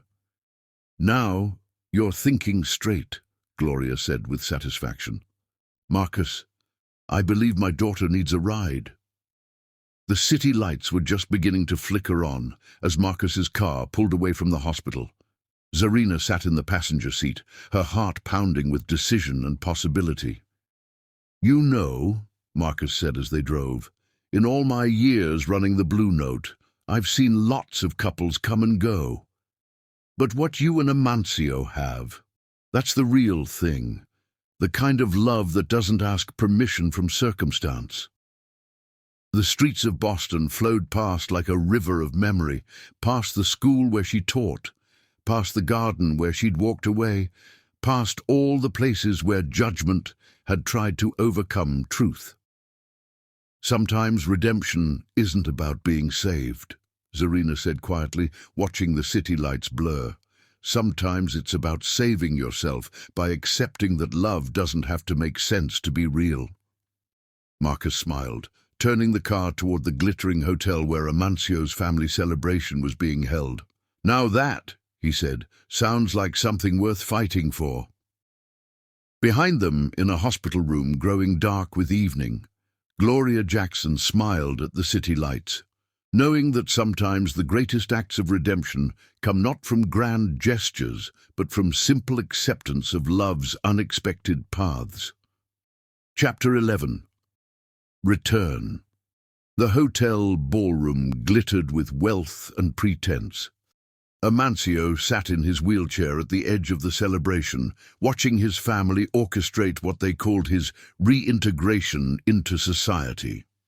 The developer's daughter they'd invited, a willowy blonde named Catherine, kept trying to engage him in conversation about real estate trends, while his eyes constantly drifted to the entrance.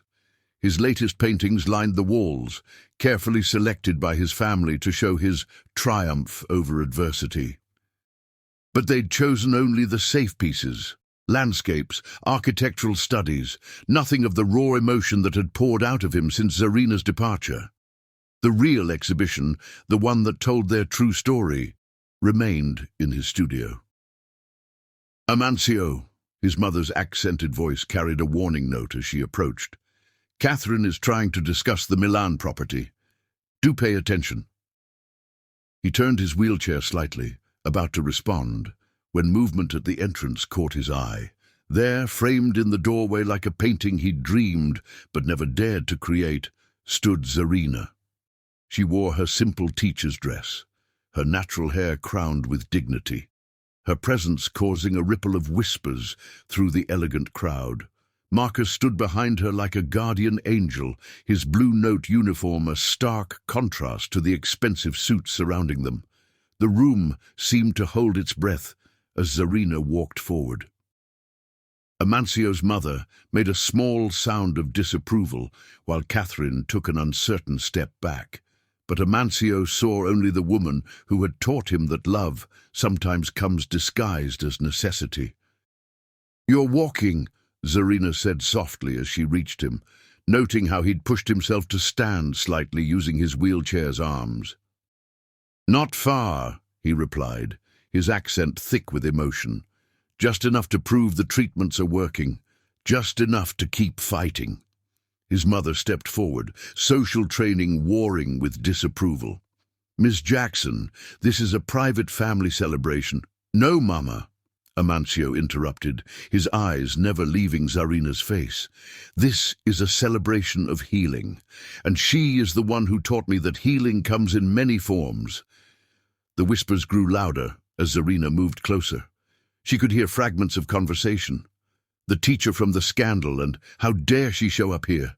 But for the first time the words held no power over her. "I saw your paintings," she said, "the real ones in the gallery. You told our story." "I had to," he replied simply. "Art was the only way I could reach you when words failed." His mother made another attempt to intervene. "Amancio, Catherine was just saying—" "Catherine," Amancio said firmly, "is lovely, accomplished, and exactly the kind of match this family wants for me. But she isn't the woman who saw me when I was invisible. She isn't the one who taught me that dignity isn't about standing alone, but about choosing who to stand with." The developer's daughter slipped away quietly, recognizing a battle already won by someone else. Amancio's mother's face tightened with frustration. "You're making a scene," she hissed in Spanish. "Think of the family name." "I am," Amancio responded in English. "I'm thinking of what that name means. Does it stand for appearances, for safe choices? Or does it stand for the courage to love truly, to fight for what matters?" Using his improving strength, he pushed himself to stand straighter in his chair. "Look at these paintings they chose to display. Safe, pretty, meaningless.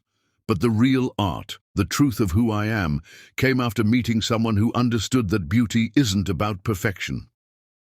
Zarina stepped closer, close enough to see the gold flecks in his eyes, the tension in his shoulders as he supported himself. "I needed time," she said softly. "Time to remember who I am." "And who are you?" he asked, echoing her mother's earlier question.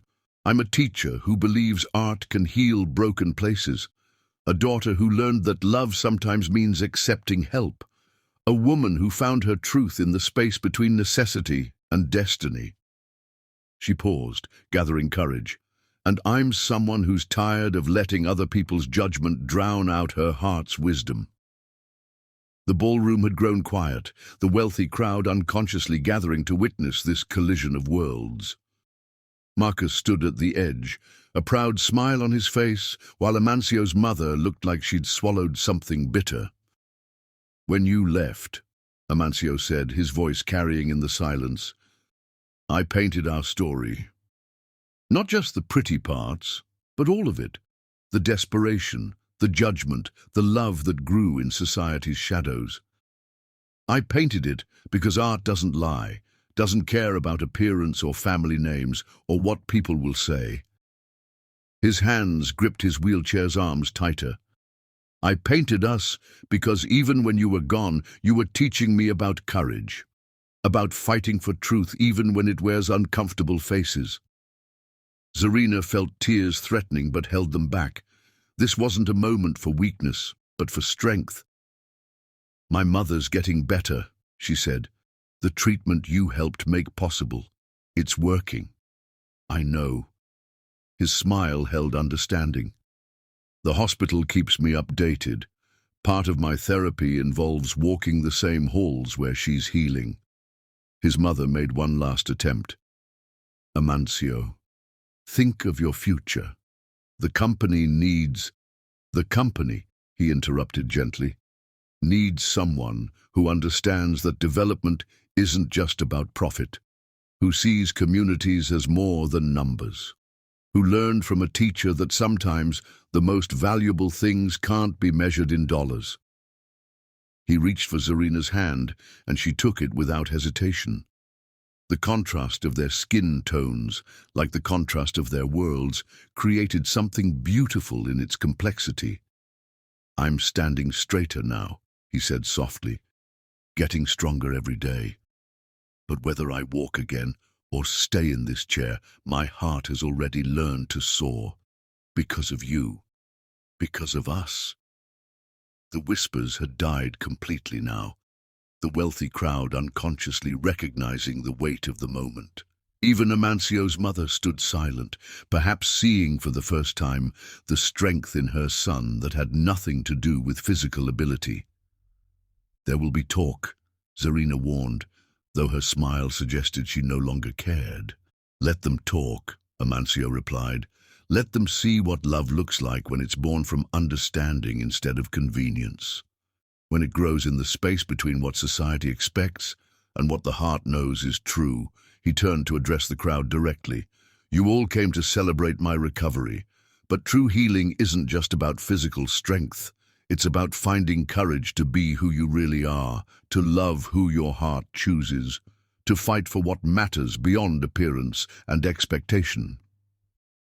The silence held for a moment longer, then broke as Marcus started to clap. The sound spread slowly at first, then faster, as if the crowd was awakening to a truth they hadn't expected to find at a society party.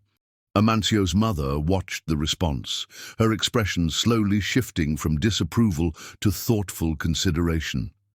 Perhaps she too was remembering her own battles with convention, her own choices between appearance and authenticity. Come with me, Amancio said to Zarina. I want to show you something. He led her through the crowd to a small anteroom where a covered canvas waited. With hands that trembled slightly, he revealed his latest work, a painting of two people dancing, one seated, one standing, their shadows merging into something that transcended physical limitation. I painted this during our separation, he explained. Not what society sees when they look at us, but what I feel when I'm with you. Two souls moving to the same rhythm, regardless of how the dance looks to others. Zarina studied the painting, seeing in its strokes and colors all the truth they'd been fighting to express. It's beautiful, she whispered, because it's real. The sounds of the party continued beyond the door, but in this quiet room, two hearts found their way back to the truth they'd discovered in those first 3 nights, that love doesn't ask permission from circumstance, doesn't wait for society's approval, doesn't need perfect conditions to be real. As they returned to the ballroom, they moved together. The teacher and the artist, the standing and the seated, two souls who had learned that sometimes the greatest strength lies not in walking alone, but in choosing to dance together, whatever form that dance might take. Chapter 12. Love's Masterpiece. The exhibition hall of Boston's Museum of Fine Arts fell silent as Zarina and Amancio stood before the gathered crowd. 1 year to the day since their reunion, they had chosen this moment, this place, to share their vision with the world. Behind them hung not just paintings, but testament to their journey, hundreds of artworks created by patients, students and survivors, each piece telling a story of transformation. Gloria Jackson sat in the front row, resplendent in African prints, her recovery complete. Beside her sat Amancio's mother, their previous animosity transformed into understanding. The woman who had once judged now wore a brooch Zarina had given her, a small painting of bridged hands. They said we were a scandal, Zarina began, her voice carrying to every corner. They called our love inappropriate, our connection inappropriate, our dreams impossible. But look around you. The walls told their story. Student artwork paired with patient rehabilitation progress, community photographs showing healing through art, and centerpiece, Amancio's massive canvas depicting their journey, from that first night at the Blue Note to this moment of triumph. Amancio rose slowly, using his cane. His therapy had progressed beyond expectations, though full recovery remained uncertain. But it no longer mattered. He had found strength in something far more powerful than walking. When I offered money for companionship, he said, his accent thick with emotion, I thought I was buying escape from loneliness. Instead, I found a truth that would change not just our lives, but an entire community. The lights dimmed, and on the massive screen behind them, images appeared. The abandoned warehouse district where Amancio's family had planned luxury developments transformed into architectural renderings of their vision. The Bernard Jackson Center for Creative Healing, Zarina announced, will be more than a rehabilitation facility, more than an art school, more than a community center. She paused, finding her mother's proud eyes. It will be living proof that love doesn't ask permission from circumstance.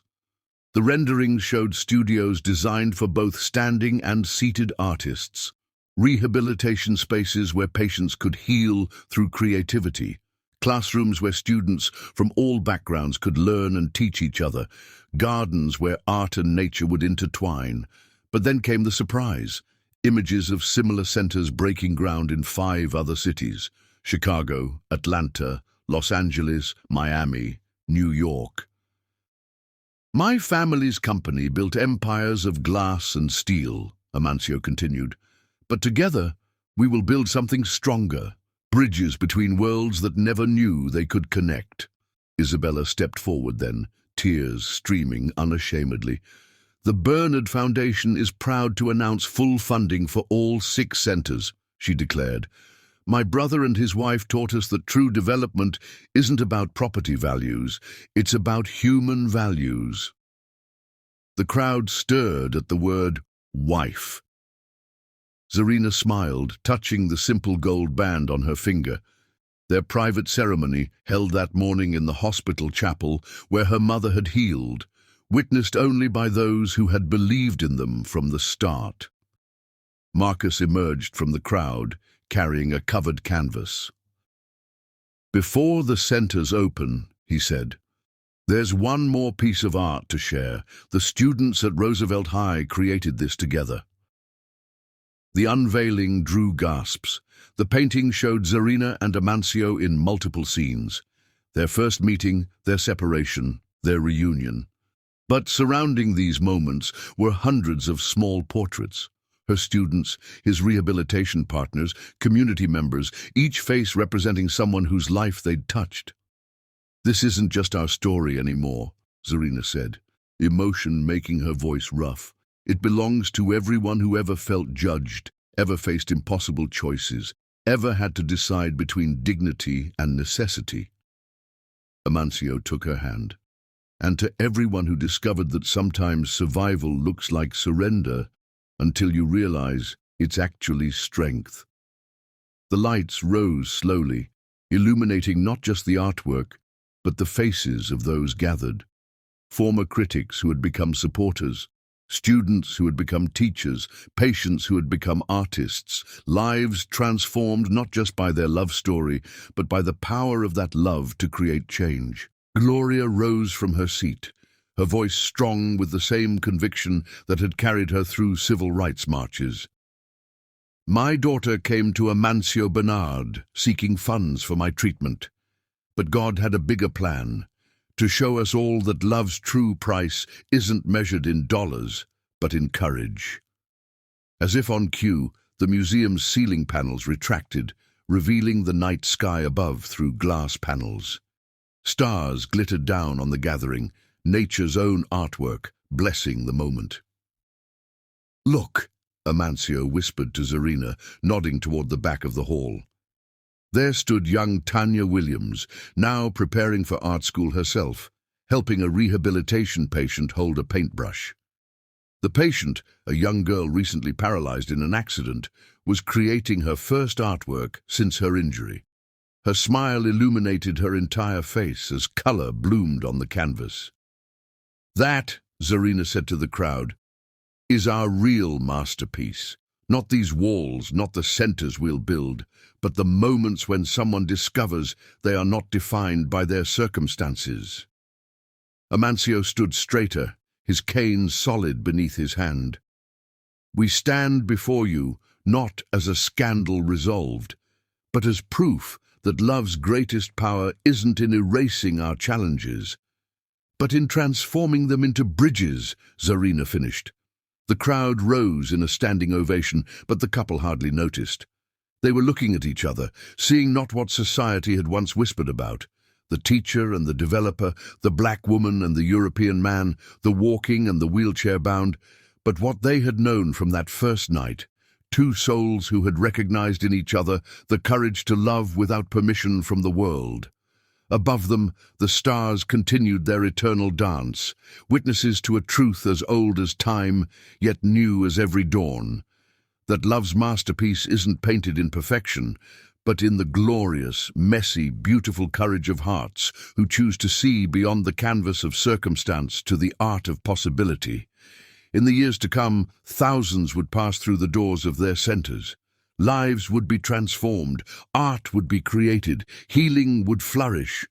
But none would forget where it began, with a desperate choice that became a destined love, with closed doors that became bridges, with two people who dared to believe that sometimes the most beautiful masterpieces grow from the very choices we fear most to make. Subscribe if you loved.